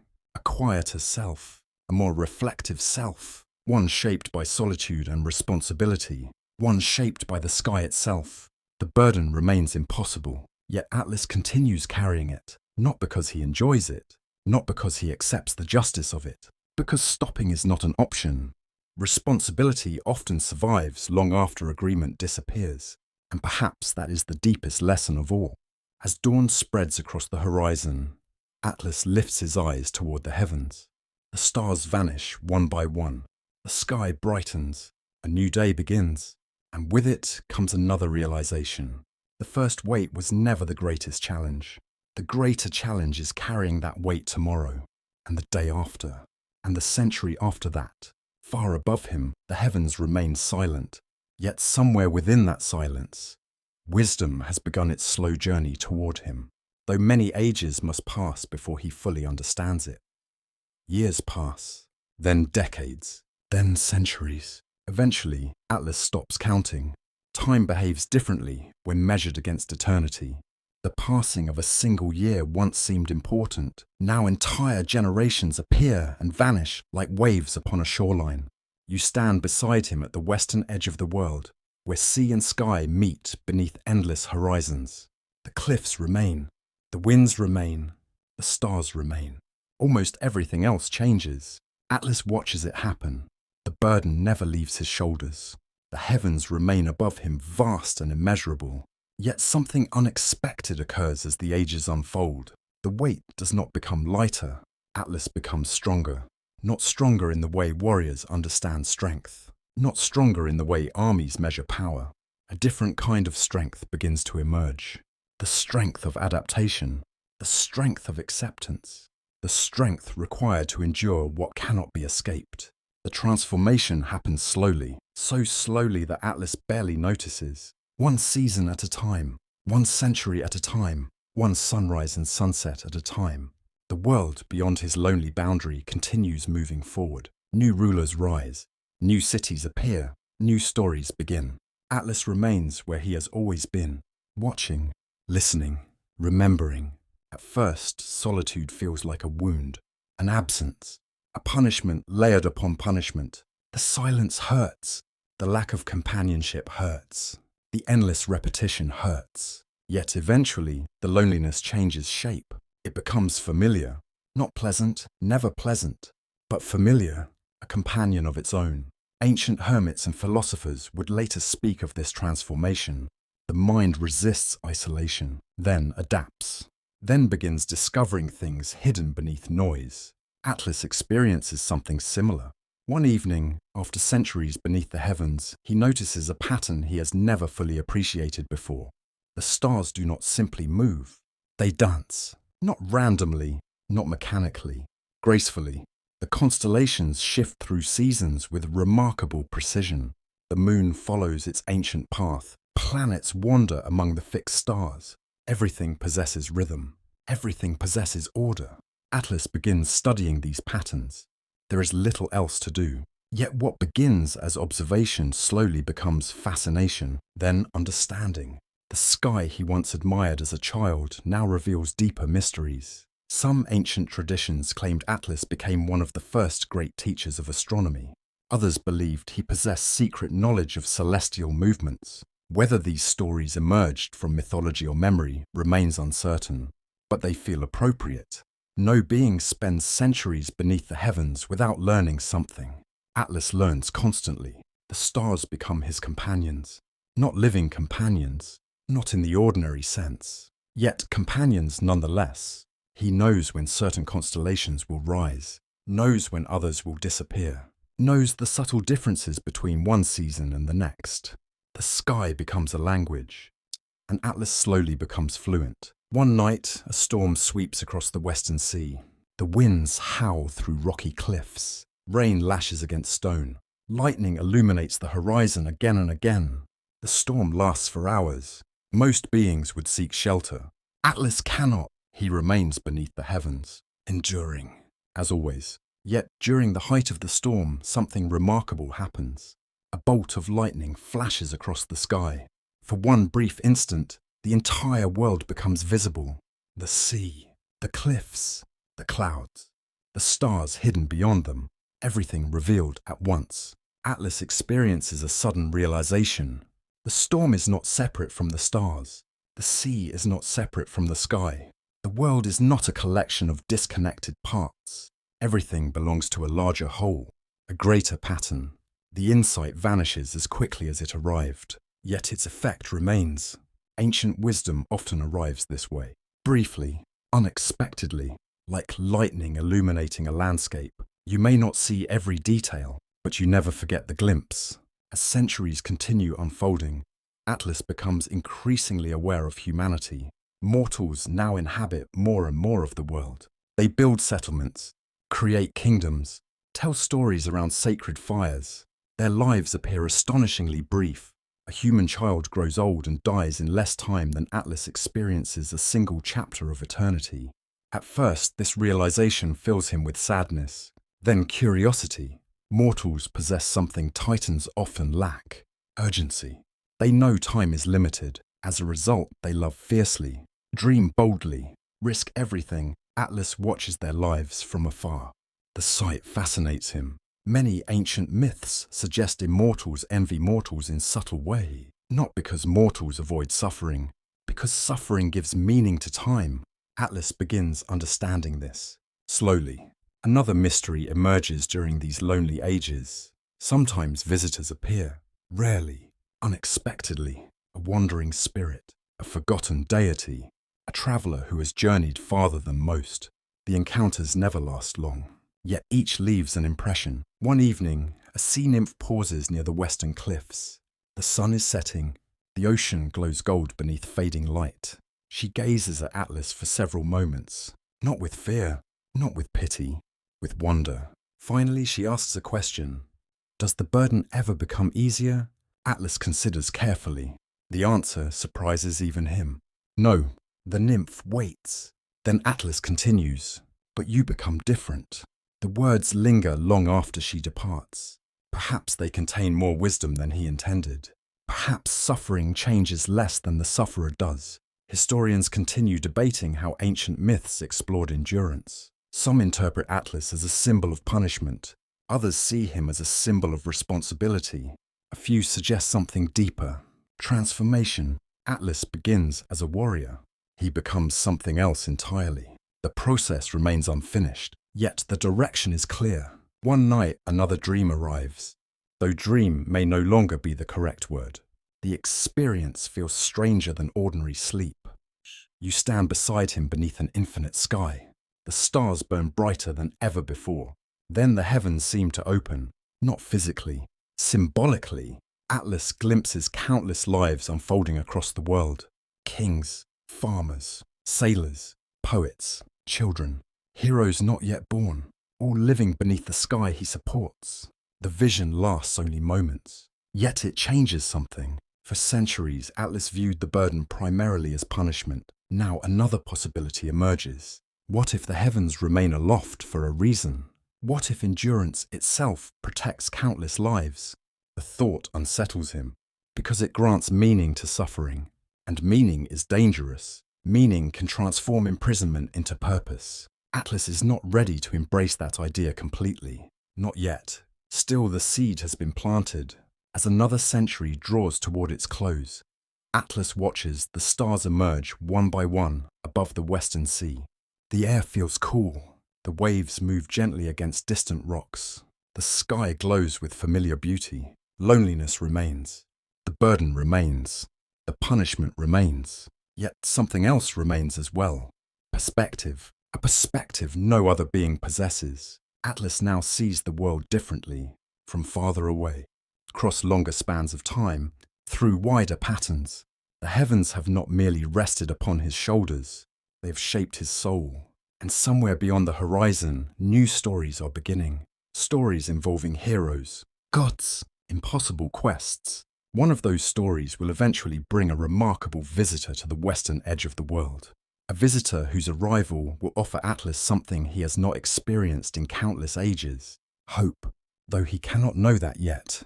For now, he remains alone beneath the stars, watching, waiting, learning the slow wisdom of eternity. Even beneath an eternal burden, love survives. It changes shape. It becomes quieter, more distant, sometimes more painful, but it survives. You stand beside Atlas at the edge of the western world as morning mist rises from the sea. The air smells of salt wet stone and wild grass. Pale light spreads across the horizon, touching the cliffs with silver. Above him, the heavens remain vast and steady. Upon his shoulders, the weight remains. Yet his thoughts are not with punishment this morning. They are with his children. The stories of Atlas are never only stories of isolation. They are also stories of lineage, of daughters scattered through myth like stars across the night. Some traditions speak of the Pleiades' bright sisters later placed among the heavens.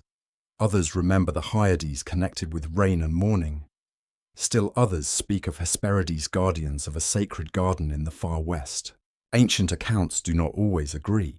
Names shift, mothers differ, genealogies change across regions and poets. But one truth remains: Atlas is remembered as a father, and that matters deeply. For a being condemned to stand alone, fatherhood becomes both comfort and wound. You feel this as the evening comes. The western sky turns violet. A cool breeze moves through the grasses. Atlas lifts his gaze toward the first stars.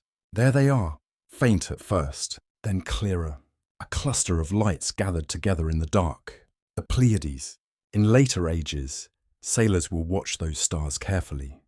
Farmers will mark their rising and setting. Poets will speak of them as daughters transformed into light. But for Atlas, they are not only signs. They are memory. They are love beyond reach. Some myths say the Pleiades were pursued by Orion and saved by being placed among the stars.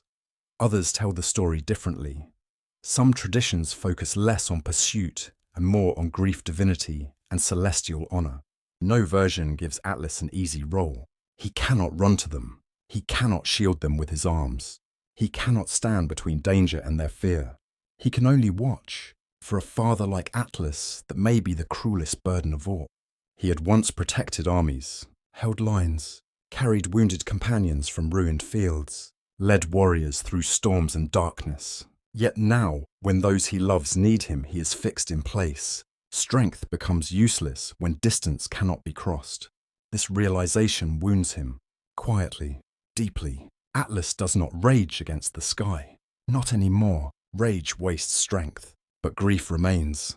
It moves through him like a cold wind passing through stone. One night beneath a clear sky, he dreams of his daughters as children. You stand with him in a meadow from long ago. The grass is soft beneath bare feet. Warm sunlight falls across olive trees. Young voices laugh near a spring. The world feels gentle, unbroken. Atlas watches them run through golden light. For a moment he forgets the war, the judgment, the punishment. The endless sky. Then the dream changes. The meadow darkens. The laughter becomes distant. One by one, the children become stars, small lights rising beyond his reach. Atlas wakes beneath the real heavens. The cluster shines above him, beautiful, unreachable. The dream leaves him with a question. Were the stars a loss or a rescue? Ancient myth often refuses to separate the two. Transformation may preserve what it also takes away. To become a constellation is to escape one kind of suffering, but it is also to leave the earth forever. Atlas understands this better than most. He too has been transformed, not into a star, into a symbol, into a living boundary between realms. The father and the daughters now share something strange. They belong to the sky. The connection comforts him and hurts him. As ages pass, Atlas learns to read his children in the heavens. When the Pleiades rise in certain seasons, he feels the year turning. When they disappear into the sun's brightness, he feels absence return. Mortals later use these movements for planting sailing and ritual calendars. Surviving evidence suggests star clusters held deep practical and sacred meaning in ancient Mediterranean life. But for Atlas, the meaning is personal before it is cosmic. Each rising is a visitation. Each setting is farewell. The Hyades carry another kind of sorrow. Their story is bound to rain. Some said they wept for a brother. Some said their appearance brought wet weather. Others remembered them as nymphs joined forever to seasonal change. Atlas watches them with a different ache. The Pleiades feel like distant brightness. The Hyades feel like tears. When autumn rains sweep across the western cliffs, he thinks of them. Rain runs down stone. Wind lashes the sea. Clouds cover the stars. Atlas stands beneath the storm, carrying heaven through darkness. He hears water striking rock. He tastes salt on the air. He feels the cold weight of weather against his skin. And somewhere within the storm, he imagines his daughters weeping. Or perhaps he is the one weeping. No one can tell. Sometimes myth gives grief to the sky because grief is too large for one heart. The Hesperides bring still another thread. They are remembered in the far west, near the golden light of sunset. Some traditions call them daughters of Atlas. Others make them daughters of night or connect them to different divine lineages. Their garden lies near his lonely boundary, a sacred place of golden apples, immortality, guardianship, temptation. Unlike the star daughters, the Hesperides feel closer. Their voices sometimes drift on evening wind, soft as leaves, gentle as water. Atlas cannot enter the garden. He cannot rest beneath its trees. But he senses its presence. At sunset, when the horizon burns with gold, he imagines them moving among branches heavy with shining fruit. The scent of blossoms sometimes reaches him. Sweet, faint, almost impossible. That scent becomes one of his few pleasures. It reminds him that beauty can exist beside punishment, not instead of it, beside it. This is a hard lesson, yet Atlas learns it slowly. The garden also deepens his responsibility. He begins to understand that the far west is not only a place of exile, it is a threshold, a sacred margin, a place where day dies, stars awaken, and wonders are guarded from careless hands. Atlas stands near that threshold, part prisoner, part guardian, part father, part warning. His children's stories continue spreading among gods and mortals. Sailors pray beneath the Pleiades. Farmers watch the Hyades. Poets imagine the Hesperides singing at evening. In every version, Atlas remains nearby, sometimes named, sometimes only implied, a shadow beneath the stars, a father whose love becomes part of the sky's design. One evening, a small omen appears.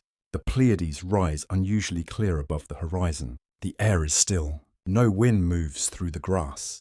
Even the sea seems quieter than usual. Atlas watches the cluster with complete attention. Then one star seems to flicker. Only once. Perhaps cloud passed before it. Perhaps his eyes deceived him. Perhaps the daughters were answering. Ancient traditions would never require certainty. They would leave the question open. Atlas accepts the mystery. He has lived long enough to know that not every message becomes clear.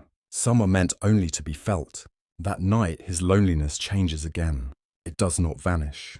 Nothing so simple occurs, but it becomes threaded with connection. He is alone, yet not entirely.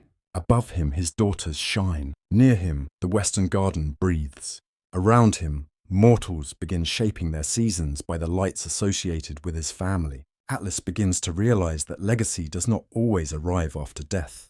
Sometimes legacy surrounds the living, quietly, gradually. Without permission, he still cannot move, still cannot embrace, still cannot undo the past. But he can witness, he can remember, he can love across distance, and perhaps beneath the heavens that becomes its own form of endurance. As night deepens, the stars brighten overhead. The Pleiades climb higher. The Hyades follow their ancient path. Far west, beyond unseen trees, golden apples wait beneath guarded branches. Another story is beginning there. A story of temptation heroes and one brief chance at freedom. Atlas does not know when it will come. But the garden knows. The stars know. And somewhere in the dark, destiny has begun moving toward him once again. At the far western edge of the world, evening arrives like a secret. The sun lowers toward the sea. Gold spreads across the horizon. The cliffs glow softly beneath the fading light. You stand beside Atlas as wind moves through the grasses around his feet. The air smells of saltstone and something sweeter drifting from beyond the ridge. Blossoms, fruit, a garden hidden from ordinary eyes. The garden of the Hesperides. It lies near him yet never truly belongs to him. That is one of the quiet cruelties of his fate. So much wonder remains close enough to sense, too far to touch. Ancient traditions disagree about the garden's exact location. Some placed it in the far west, where the sun sinks beyond mortal lands. Others imagined it beyond the ocean at the edge of all maps. A few connected it with distant mountains, sacred islands, or lands where night begins. But wherever poets placed it, the meaning remained powerful. This was a garden of thresholds, a place between day and night, between mortality and immortality, between desire and danger. Atlas feels its presence more clearly than anyone. At sunset, when the light turns warm and low, the garden seems almost visible. You glimpse high trees beyond drifting mist. Their leaves shimmer as though touched by fire. Their branches bend under fruit that glows with impossible beauty. Golden apples, a wedding gift, some traditions say. A treasure of Hera, a symbol of divine life guarded from careless hands. Yet even here, the stories shift.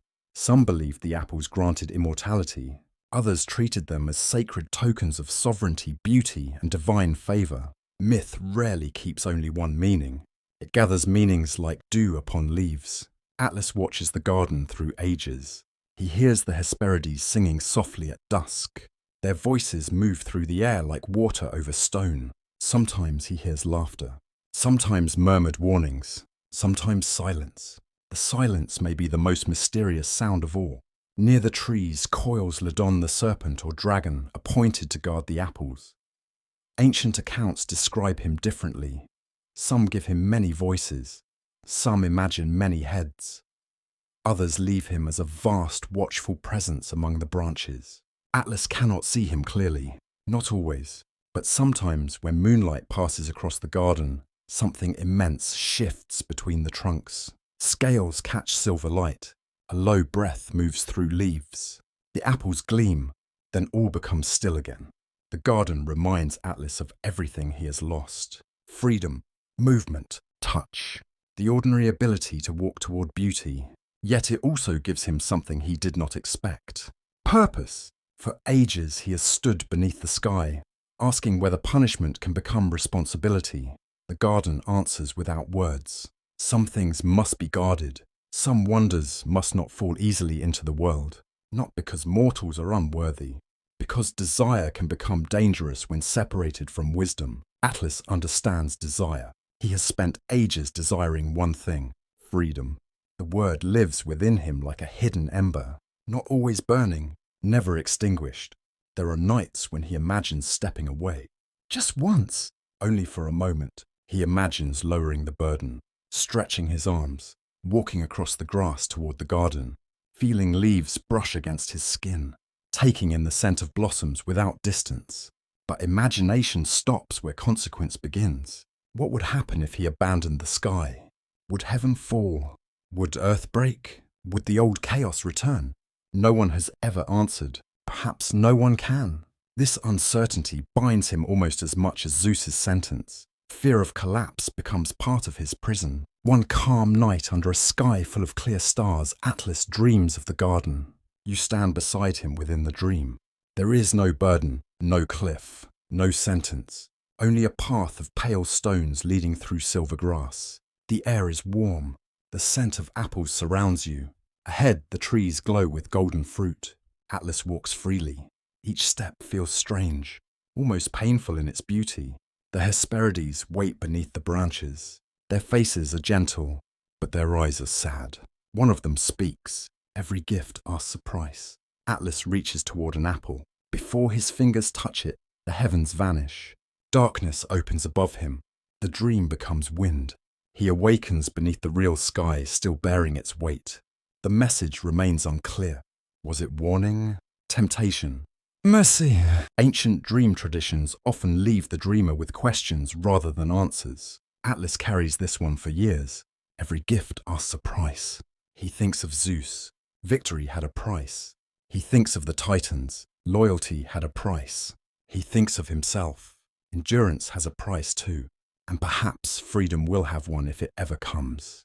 The garden slowly becomes part of his inner life. At dawn, dew rises from hidden leaves. At noon, heat gathers over the cliffs. At evening, sweetness drifts across the air. By night, the apples glow faintly through the dark. To mortals, the garden would seem a miracle. To Atlas, it becomes a lesson in nearness and distance, a sacred reminder that longing can endure for ages. One evening, a visitor comes near the boundary. Not a hero, not yet, only an old wandering spirit from the sea. Her hair carries the colour of foam. Her voice is soft and weathered. She stands where the cliffs descend, toward the surf, gazing toward the unseen garden. You stand beside immortality, she says. Atlas looks toward the hidden trees. I stand beside many things. Do you hate it? The question surprises him. He considers.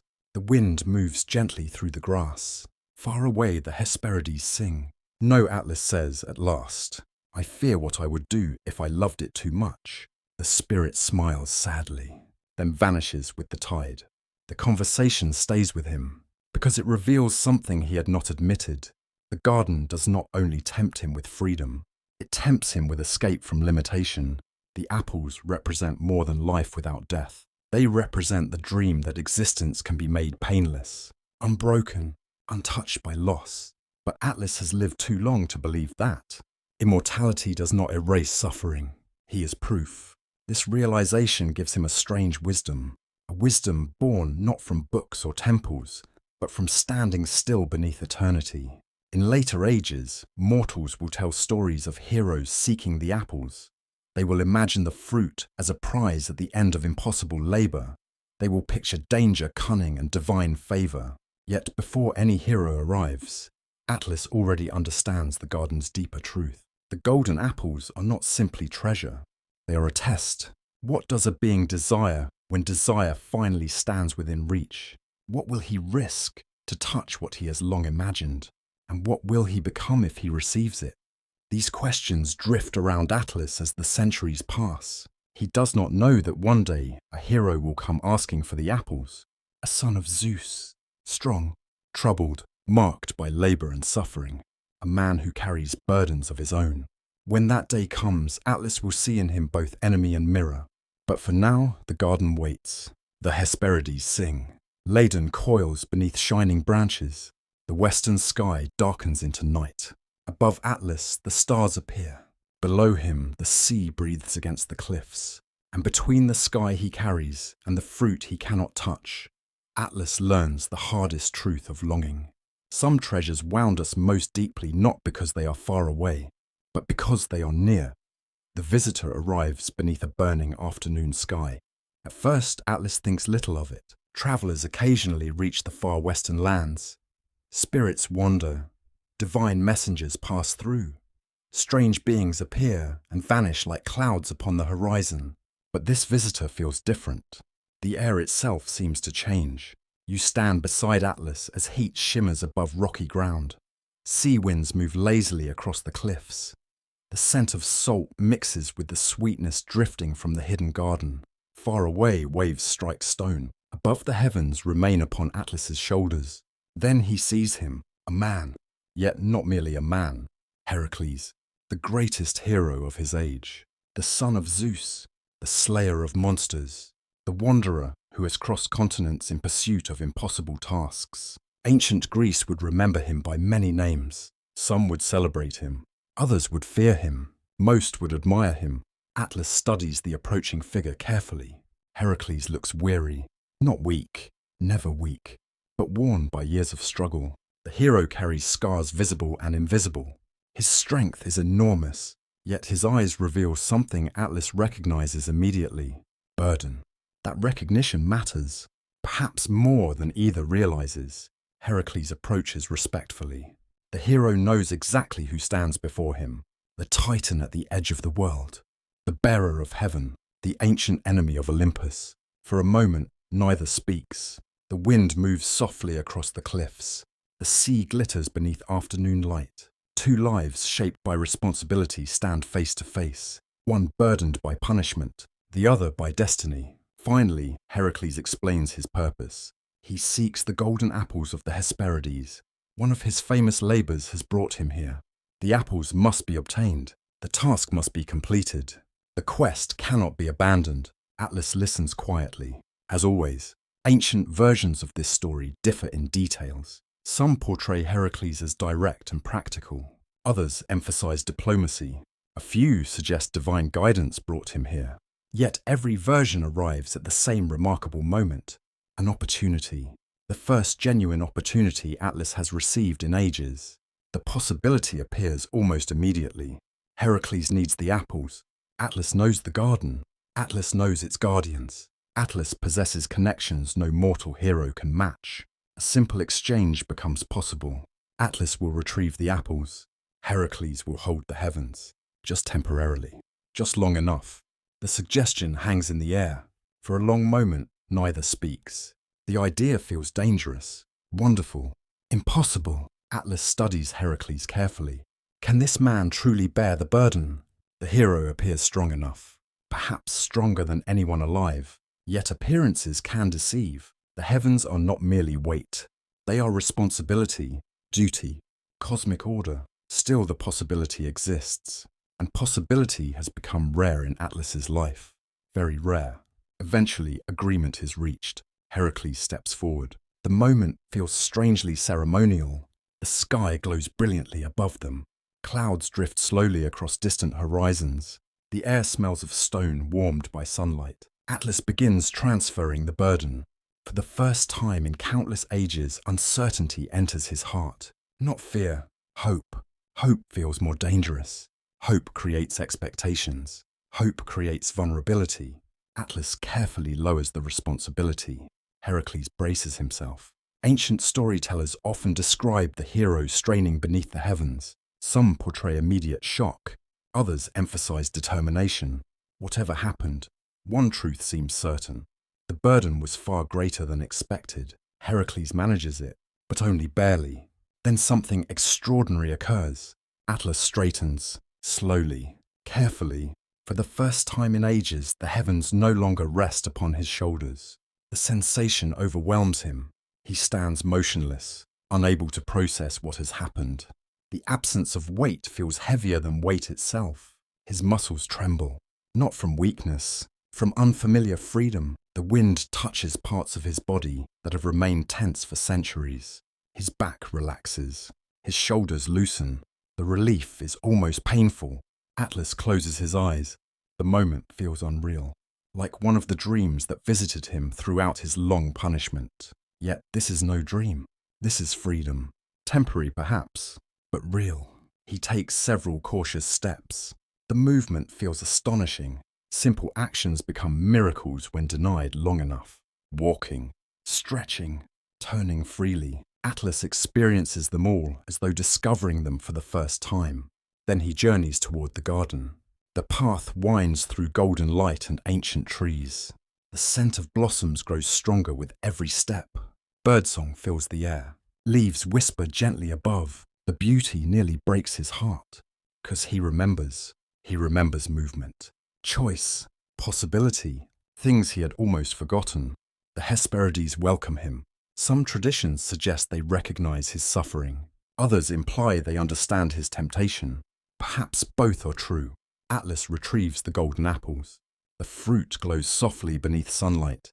Beautiful, mysterious, sacred. Yet even as he gathers them, another thought begins forming. Small at first, then larger, then impossible to ignore. Why return? The question arrives quietly, almost innocently. Why return? For ages, Atlas has endured punishment. For ages, he has fulfilled his responsibility. For ages, he has sacrificed everything. Now freedom stands before him. Within reach, would it truly be wrong to keep it? Ancient myths rarely offer easy moral choices. This is one of their strengths. Atlas is not tempted by greed, not by cruelty, not by ambition. He is tempted by something profoundly understandable. Relief. The desire for suffering to end, the desire to walk away, the desire to live again. Atlas carries the apples back toward Heracles. The sea shines beneath late afternoon sunlight. The cliffs rise before him. The hero still bears the heavens, still struggles, still endures.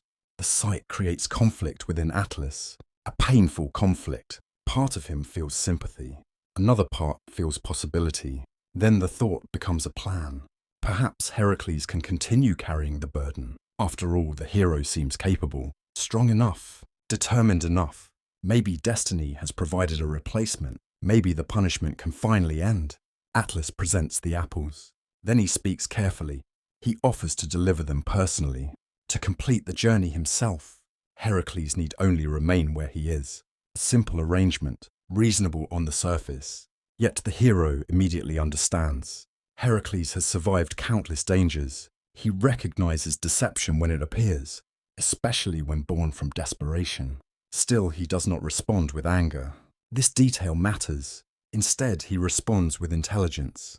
Heracles agrees, or appears to agree. He merely asks one favor. Would Atlas briefly take back the heavens while he adjusts his position? Just for a moment, just long enough to arrange a cushion upon his shoulders. The request sounds harmless, practical, reasonable. Atlas hesitates, only briefly, then agrees. The burden returns. The heavens settle once more upon his shoulders. The familiar weight descends. The familiar responsibility returns. The familiar prison closes around him. And in that exact moment, Heracles retrieves the apples, offers thanks, and departs. The realization arrives instantly. Atlas has been outwitted, not through force, through wisdom. The hero disappears into the distance. The apples travel toward their destiny. The labor is completed. The opportunity is gone. Atlas remains, once again beneath the sky. For a long time he says nothing. The wind moves across the cliffs. The sea continues its endless rhythm. Evening approaches. The world feels very quiet. One might expect anger, bitterness, rage. Perhaps those emotions appear briefly, yet they do not remain. Atlas understands something important. Heracles did exactly what heroes do. He fulfilled his task, protected his future, carried his burden. The similarity is impossible to ignore. In another life, under different circumstances, Atlas might have admired him completely. Perhaps he still does, a little.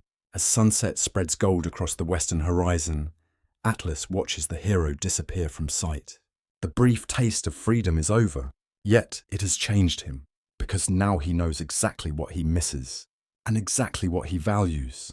The lesson hurts, but wisdom often hurts. Above him, the stars begin appearing one by one. The heavens remain.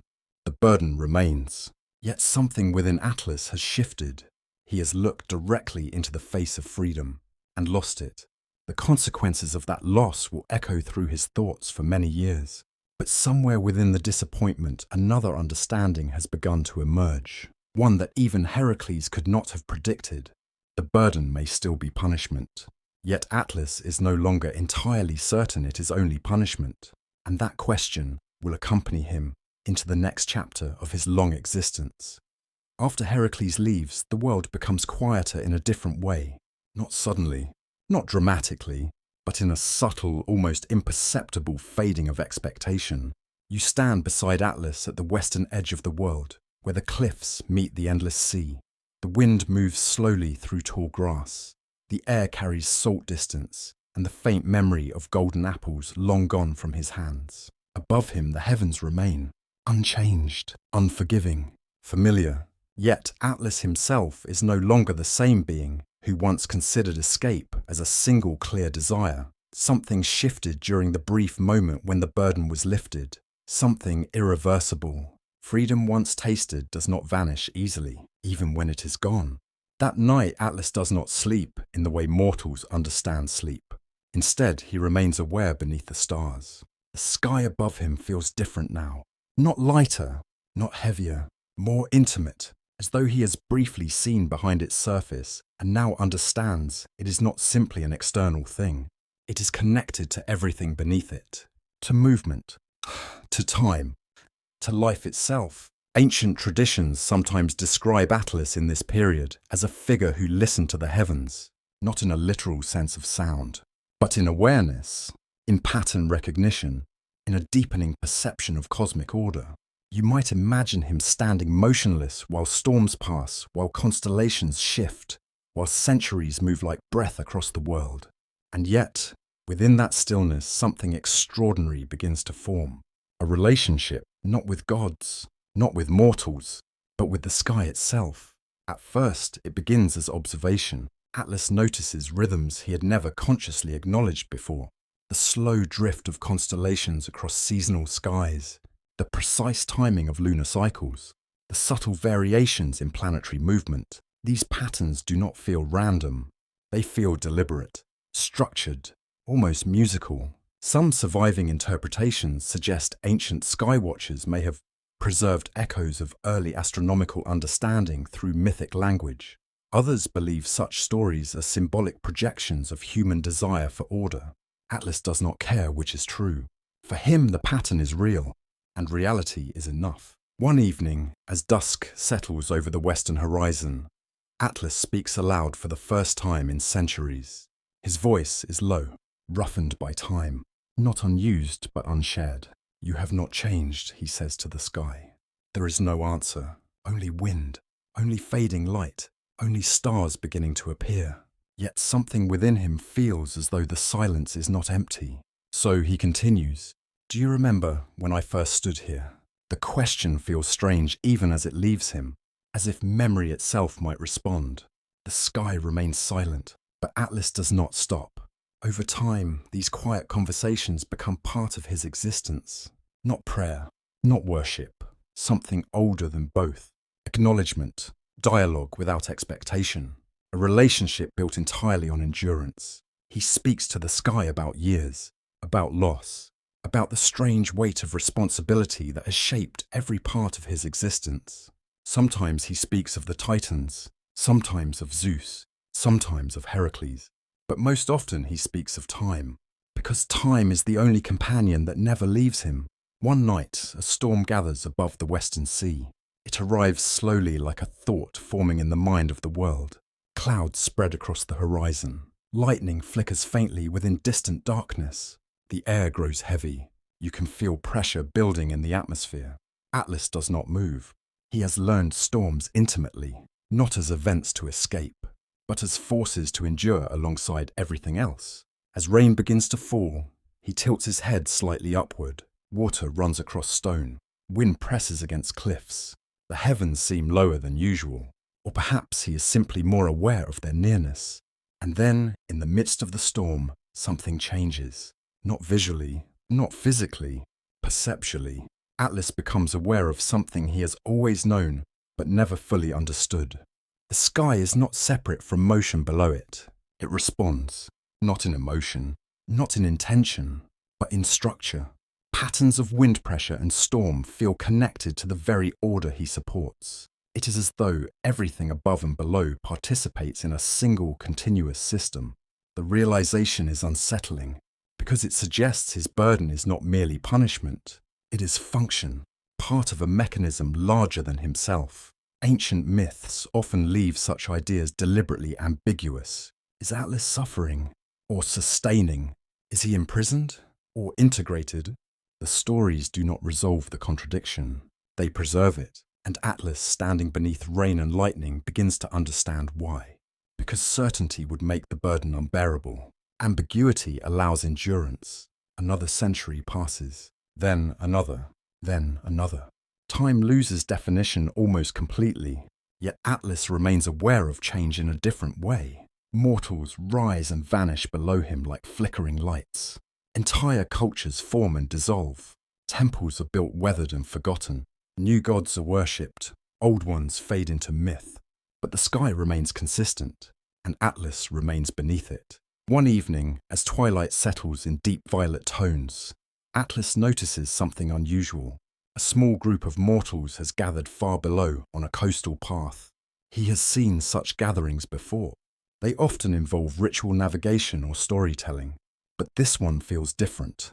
The mortals are looking upward, at him, not clearly, not with full understanding, but with recognition shaped by tradition.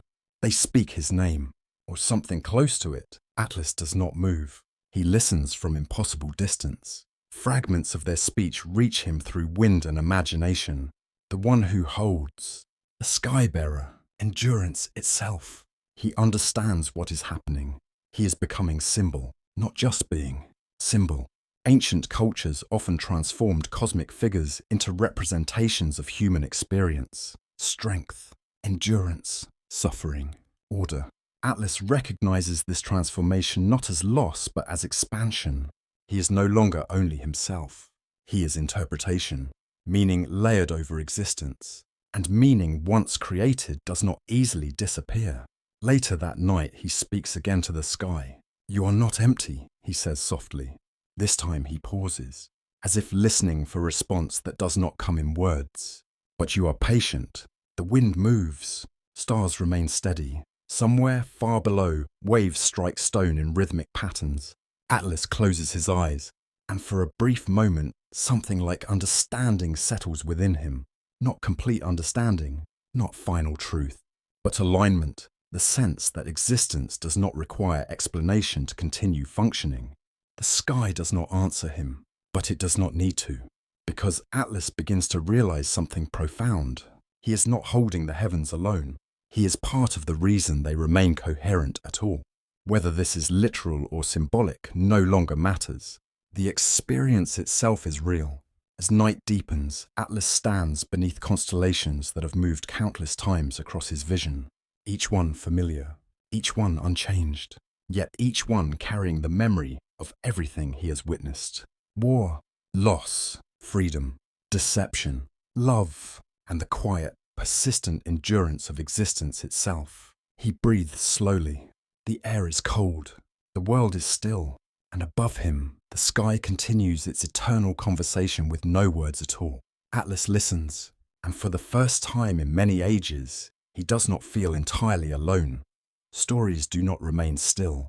They move through generations the way wind moves through valleys, shaping what they pass over, softening some edges, sharpening others, erasing details while preserving feeling. And so, as centuries drift onward, Atlas begins to change again. Not in body, not in place, but in memory. You stand beside him at the western edge of the world, though beside no longer feels entirely accurate. Time has stretched the meaning of proximity. Mortals who once feared him are gone. Entire languages have dissolved into silence. New civilizations now speak his name without knowing where it came from.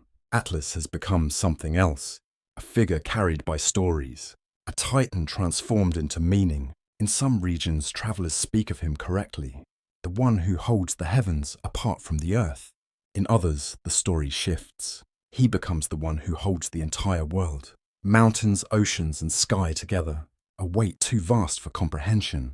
This transformation begins innocently, a simplification, a poetic exaggeration. But myths rarely stop at their first shape. They grow, they adapt. They absorb imagination like rain into soil. Atlas becomes larger in story, even as he remains unchanged in reality. He does not notice at first. Time is too vast. Attention is too occupied. But eventually, even eternity feels the effects of interpretation. One evening, he hears voices carried on wind from distant lands below. Travelers around a fire speaking in half-remembered tradition. They describe him differently now. Not as a titan punished by Zeus alone, but as a cosmic pillar, a foundation of existence, a being whose endurance literally prevents collapse. Atlas listens quietly. The version is incorrect, and yet it is not entirely wrong either, because over time, what he holds has begun to feel less like punishment and more like structure, a necessary tension within existence. Ancient scholars, those few who later studied myth critically, would debate this shift. Some would argue that cultural memory naturally exaggerates. Others would suggest that myth preserves psychological truth rather than historical accuracy. Atlas exists at the center of that debate without ever choosing a side, because he cannot leave, and because he no longer needs to. One night, a mortal poet travels to the far western cliffs. You observe from impossible distance as he stands below Atlas's presence. The poet does not see him clearly. No mortal ever truly does. But he senses something, a pressure in the air, a feeling of immense presence above the world. He begins to speak aloud, not in fear, in reverence. You who hold what others cannot name, The wind carries fragments upward. Atlas hears them. The words feel unfamiliar, not because of language, but because of perspective. For the first time, he hears himself described, not as suffering, but as structure. That distinction settles deeply within him. The poet continues, "You are the reason the sky does not fall." Atlas opens his eyes slowly. The sky above remains unchanged. Yet the idea is now present, not as truth, but as interpretation layered over truth. And interpretation has power. It shapes how beings understand existence. Even gods are not immune to that shaping. As centuries continue, Atlas begins to notice something subtle within himself. The burden has not changed in weight, but its meaning shifts depending on how it is perceived. When he thinks of it as punishment, it feels unbearable. When he thinks of it as necessity, it feels infinite but stable. When he thinks of it as responsibility, something almost like dignity emerges. He does not choose any interpretation fully. He moves between them, like tides shifting beneath moonlight. One evening, as storm clouds gather again, Atlas experiences a strange moment of reflection. Lightning flashes across the sea. Rain begins to fall. The wind carries salt and cold mist across the cliffs. And for a brief instant, he sees not the burden, but the balance. Above him, the heavens. Below him, the world. Between them, himself. Not as prisoner, not as hero, but as boundary. A living threshold between two states of existence. Ancient interpretations of myth often explore this idea, that gods and titans are not only characters but functions, representations of cosmic principles. Atlas becomes, in this view, the principle of separation, of stability, of endurance. But myths never reduce him entirely to abstraction, because he is still there, still feeling, still thinking, still remembering.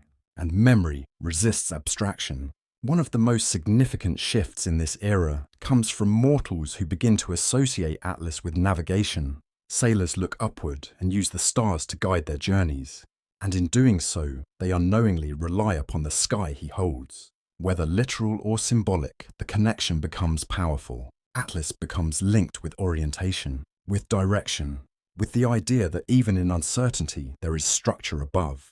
One night, as he watches distant ships move across black water, Atlas speaks softly. To guide without moving, the words fade into wind.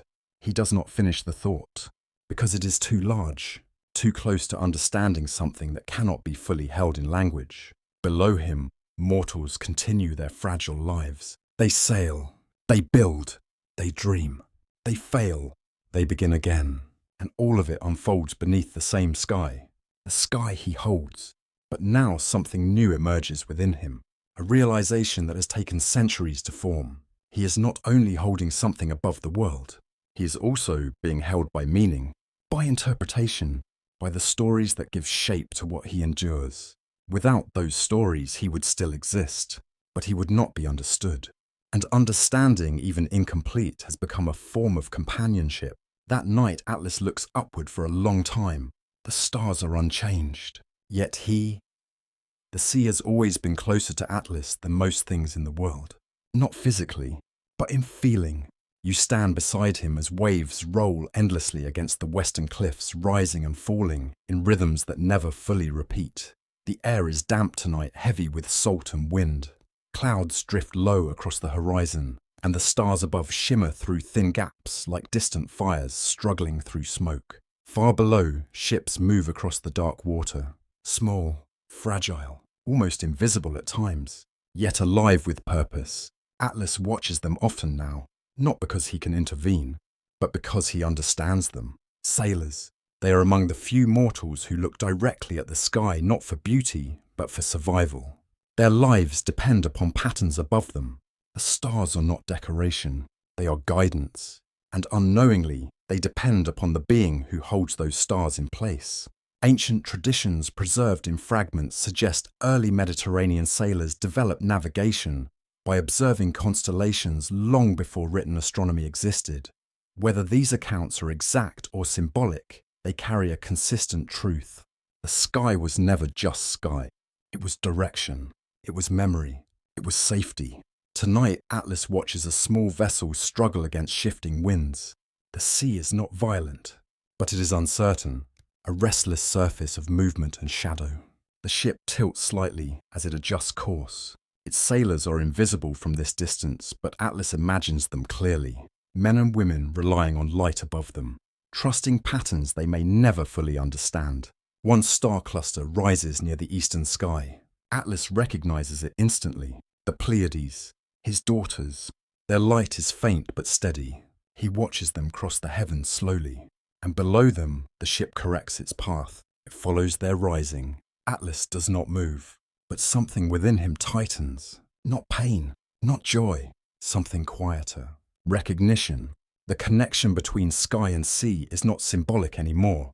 It is functional, real in its consequences. Mortals navigate by his burden, without knowing it.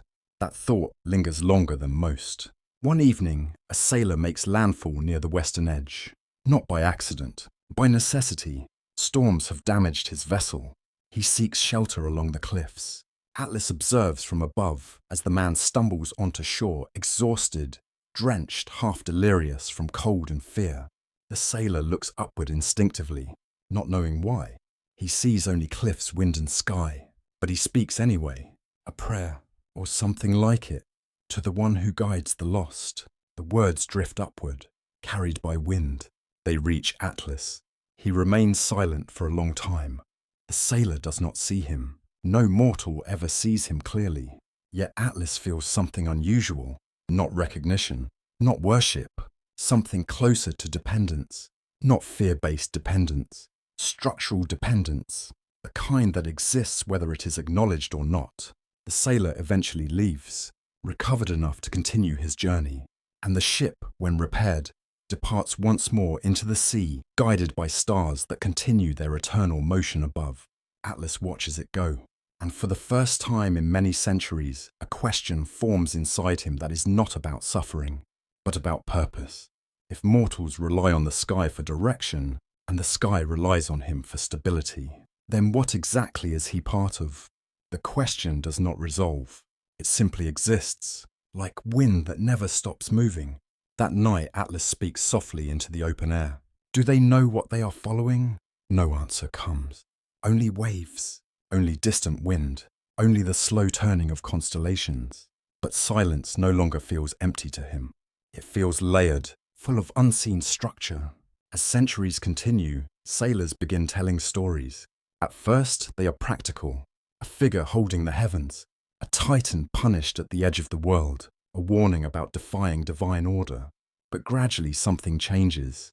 The stories shift from punishment toward guidance, from punishment toward reliability, from punishment toward meaning. In some ports, sailors leave offerings before voyages, not to free Atlas, but to thank him. They speak his name before journeys. They whisper it when storms rise. They imagine him steady above distant horizons, ensuring that stars do not collapse into chaos. Atlas hears these fragments carried on wind. He does not respond, yet something within him shifts again. Not toward pride, not toward acceptance, but toward understanding that meaning is not given. It is built, layer by layer, one story at a time, one interpretation at a time, one act of observation at a time. A century passes, then another. Seafaring becomes more organized.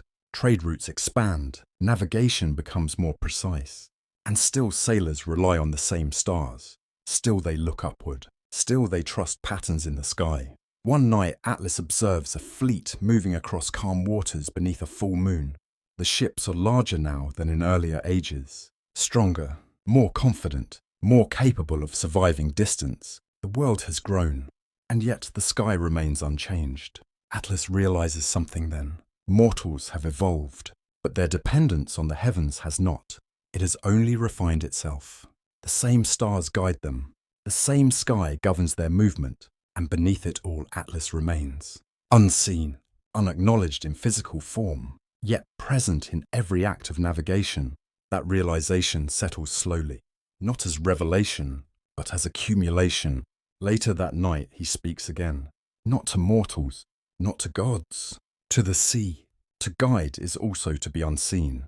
The waves answer with their usual rhythm, unchanging, ancient, endless. Some interpretations of myth suggest that Atlas becomes associated with constellations used in navigation, specifically because his presence bridges cosmic order and human movement. Scholars debate whether this reflects early astronomical knowledge or metaphorical storytelling. Atlas experiences neither interpretation as separate from reality. For him, both are true in different ways, because truth itself has layers.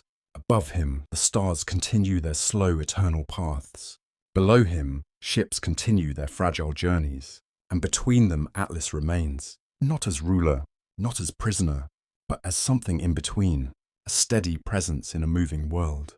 And somewhere far beyond the horizon, new generations of sailors begin telling stories that will eventually travel across oceans. Stories that will not only describe Atlas, but rely on him. Time does not move evenly across the world. It moves in layers. Some places change quickly. Others barely seem to age at all. And at the western edge of existence, where Atlas stands beneath the sky, time becomes something almost unrecognizable. You stand beside him as centuries continue unfolding. The sea remains constant in its motion. The cliffs remain carved by ancient winds. But the world beyond them changes again and again. Kingdoms rise. Kingdoms fall. Names that once meant power become fragments of forgotten language. And still the sky remains above everything. Unchanged, unmoved, carried. Atlas has become something beyond myth in this era, not because he has grown in power, but because he has become woven into the structure of how people understand the world. In distant mountain regions, travelers speak of him when describing the highest peaks. They say mountains feel as though they reach toward the burden he carries, as if stone itself remembers the weight of the heavens. In coastal cities, poets link him to storms that gather without warning, clouds that seem too heavy for the sky alone, winds that press downward like unseen hands. In desert regions where night skies stretch endlessly clear, nomads speak his name when stars feel especially close, as though the heavens have lowered themselves for a moment. These interpretations differ widely. Sometimes they contradict one another, yet they all circle the same idea. Atlas is no longer only a being. He is a relationship between earth and sky, a way of explaining tension in the world, a way of giving meaning to distance. And as meaning spreads, myth begins to shift again. Some traditions begin to confuse Atlas with the mountains themselves, not literally, but conceptually, a living foundation, a presence that makes the sky feel held rather than suspended by nothing. Other stories connect him with storms that pause unexpectedly over certain regions, as if the heavens momentarily remember their dependence. Surviving evidence suggests ancient storytellers often blended natural observation with mythic explanation, creating narratives that help communities interpret unpredictable environments. Atlas becomes part of that interpretive system, not intentionally, but inevitably. One evening, Atlas watches as a new kingdom emerges far inland. From his distant vantage, he sees fires lighting the construction of cities. Temples rise slowly over decades. Roads connect distant regions like threads across the land. He watches mortals organize themselves into structures more complex than earlier ages. And still above them, the same stars guide their nights. The same constellations rise and fall. The same sky remains their reference. Atlas begins to notice something subtle. Mortals have changed how they relate to the sky. In earlier ages, they feared it. Now they depend on it. Fear has transformed into reliance. That shift carries significance, because dependence creates relationship, even if one side is unaware. One night, a group of scholars travels near the Western Sea. They are not sailors, not warriors, not priests. They are observers, seekers of patterns. They camp within sight of the distant cliffs where Atlas stands. From below, they cannot see him, but they feel the presence of something immense above them. They speak quietly around their fire, discussing the structure of the heavens, the movement of stars, the order within the night sky. One of them speaks a phrase that drifts upward on the wind. Perhaps the sky is held in balance by something unseen. Atlas hears it. The words are not worship, not fear, something closer to intellectual curiosity. The idea itself is different from earlier ages. Less myth, more structure, more attempt at explanation. Atlas remains silent, but something shifts within him again. For centuries he has been interpreted as punishment, as symbol, as warning, as guidance. Now for the first time, he is being approached as a concept of order, not emotional, not moral, structural. That distinction feels important and unsettling because it removes suffering from the center of interpretation and replaces it with function. Another century passes, then another. Mountains far inland begin to appear in stories associated with Atlas, not because he moves, but because imagination extends him. Some say he stands among peaks. Others say he is the reason mountains exist at all. A few traditions claim he shaped the world's boundaries by holding the sky away from Earth during the earliest age of formation. These are not literal memories. They are narrative expansions, attempts to explain the world through the presence of something incomprehensibly large. Atlas becomes part of geography, part of cosmology, part of storytelling itself, and yet he remains exactly where he has always been, at the edge, under the sky, above the sea, carrying what cannot be described fully in any one language. One evening, a storm gathers across both sea and land. It stretches farther than usual. Clouds move in layered formations. Lightning flashes across distant regions simultaneously. Atlas watches carefully. The sky feels heavy in a different way, not physically, structurally, as if multiple systems of weather, wind, and pressure are interacting across vast distances. For a brief moment, he senses something profound. Everything below is connected to everything above. Mountains influence clouds. Oceans influence storms. Stars mark time. And somewhere within that system, he remains the constant boundary that prevents collapse. The realization is not new, but it deepens, becoming more precise, more unavoidable. He is not separate from the world's structure. He is part of its continuity. That night, Atlas speaks again, not to gods, not to mortals, but to the sky in its totality. I understand more than I did, he says quietly. The wind moves through cliffs. The storm continues at a distance, and for a moment, the heavens feel almost responsive, not in speech, but in coherence, as though everything remains aligned because he remains in place. As centuries continue, kingdoms far below begin using his name in new ways. Some describe endurance in battle as Atlas-like. Others describe impossible labor as bearing the sky. The phrase spreads across cultures, becoming metaphor, becoming language, becoming part of thought itself. Atlas does not hear all of it, but he hears enough.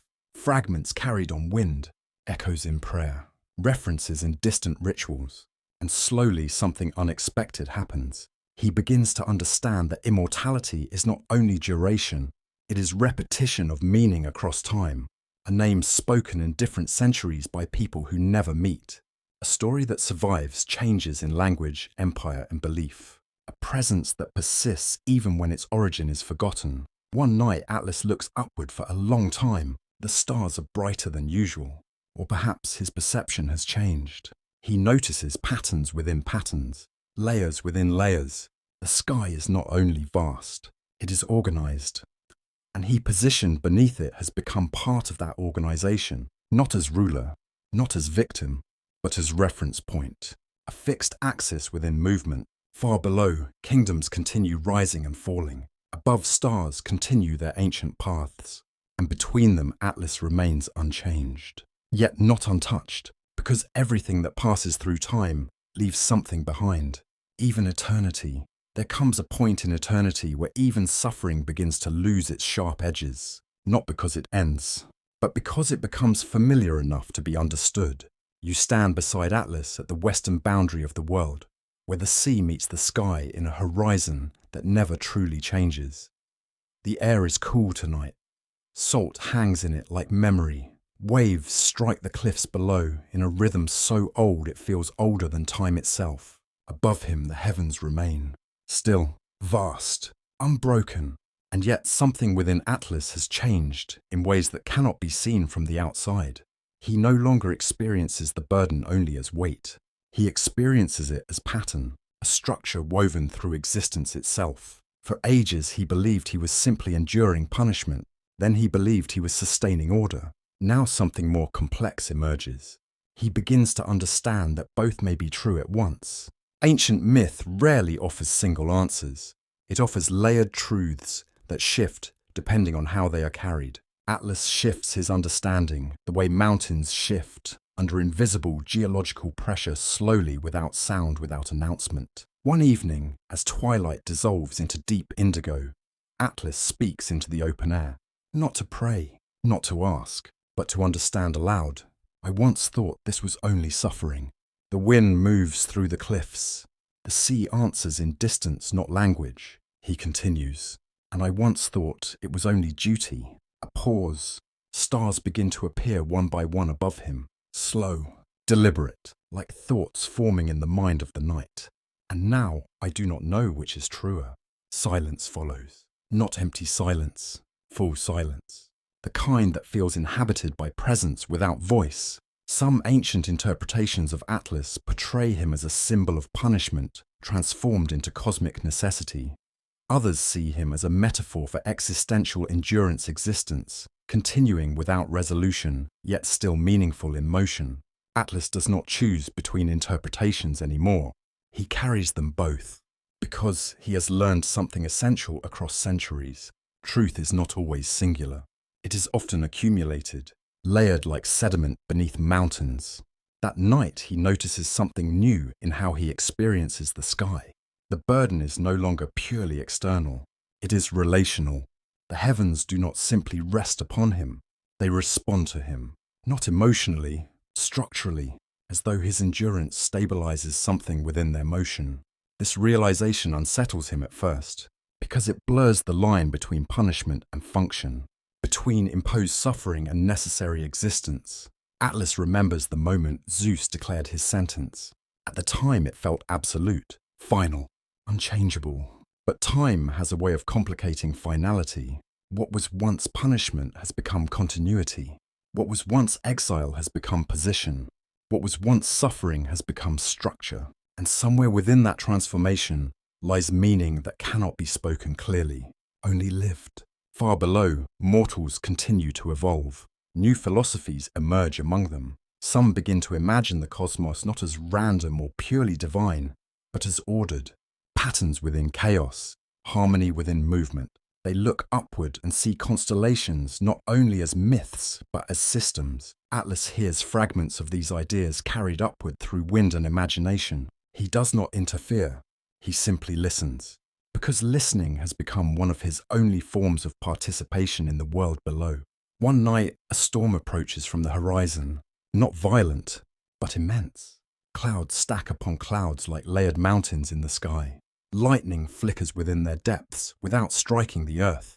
The atmosphere feels charged with tension that is both physical and symbolic. Atlas watches carefully. The storm feels different from others, more structured, more global, as if multiple systems are aligning at once. He senses something he has not felt in a long time: interdependence. The sky above and the world below are not separate systems. They are one continuous process, and he is the point of balance between them. The realization does not come with shock. It comes with recognition, as if he has always known it, but only now has language to understand it.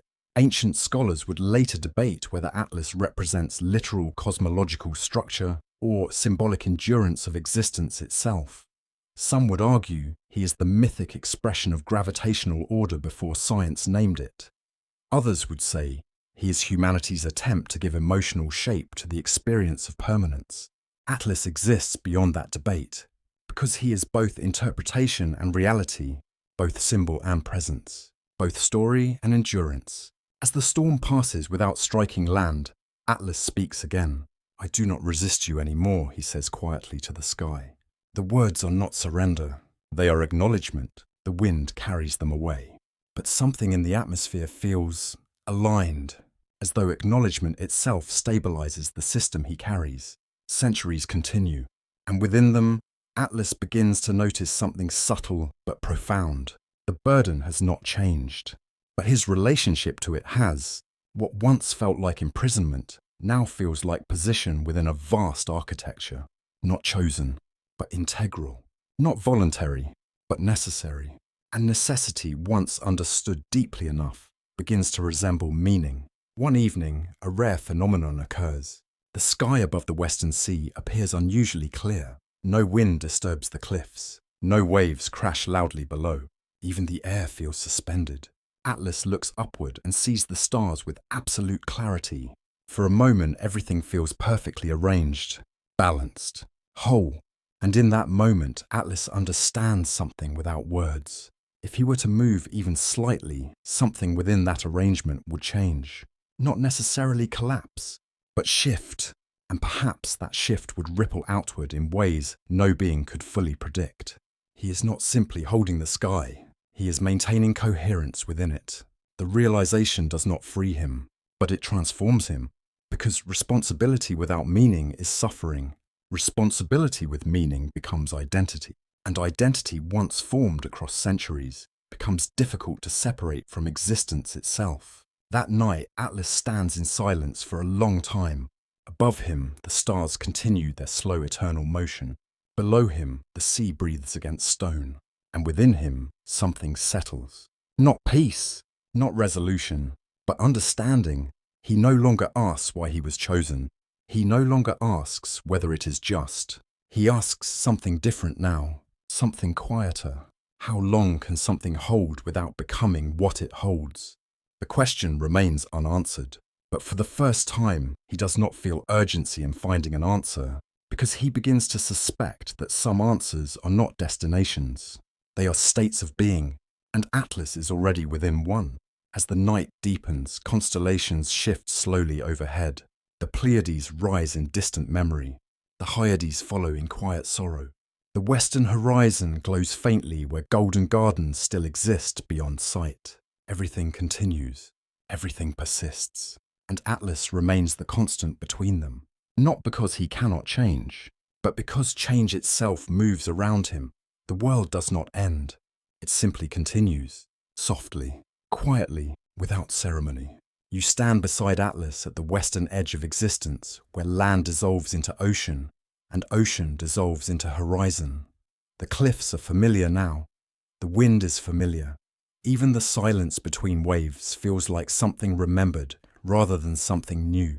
Above him the heavens remain, not distant, not close, just present, as they have always been. But something has changed in the way they are experienced. Not by the sky, by him.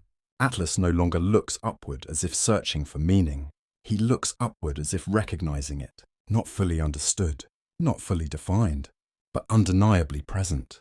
The burden still rests upon his shoulders. It has not lessened. It has not shifted. It has not ended. Yet the passage of countless ages has transformed what it means to carry it. At first it was punishment. Then it became endurance. Then structure. Now it becomes something quieter. Continuity, the condition by which everything else continues to exist without falling apart. Atlas stands very still as twilight deepens into night. Stars begin to emerge one by one. The same stars he has watched for what feels like an eternity of eternities. They rise with the same patience, the same rhythm, the same silent order. And for the first time in ages, Atlas does not feel separate from them. Not beneath them, not against them, within their pattern. Ancient myths often struggle to define endings for beings like him. Heroes die. Kings fall. Even gods change form or vanish into legend. But Atlas is different. His existence was never shaped for conclusion. It was shaped for continuation. And continuation has no final moment, only ongoing presence. The wind moves gently across the cliffs. The sea below reflects faint starlight trembling with every wave. Somewhere far beyond mortal sight, ships continue navigating by the same constellations that once guided ancient sailors. Somewhere far inland, mortals continue telling stories about the Titan who holds the sky. Those stories have changed over time. Some speak of punishment. Some speak of duty. Some speak of cosmic necessity. None of them are complete, but none of them are wrong. Atlas understands this now. Truth as it exists for beings bound to time is never singular. It accumulates through perception, through survival, through memory repeated across generations. And he has become part of that accumulation, not as origin, but as persistence. You might imagine that after so many ages, Atlas would have become something inhuman, but that is not quite correct. He has become something more precise, something distilled, a being reduced not in worth but in distraction.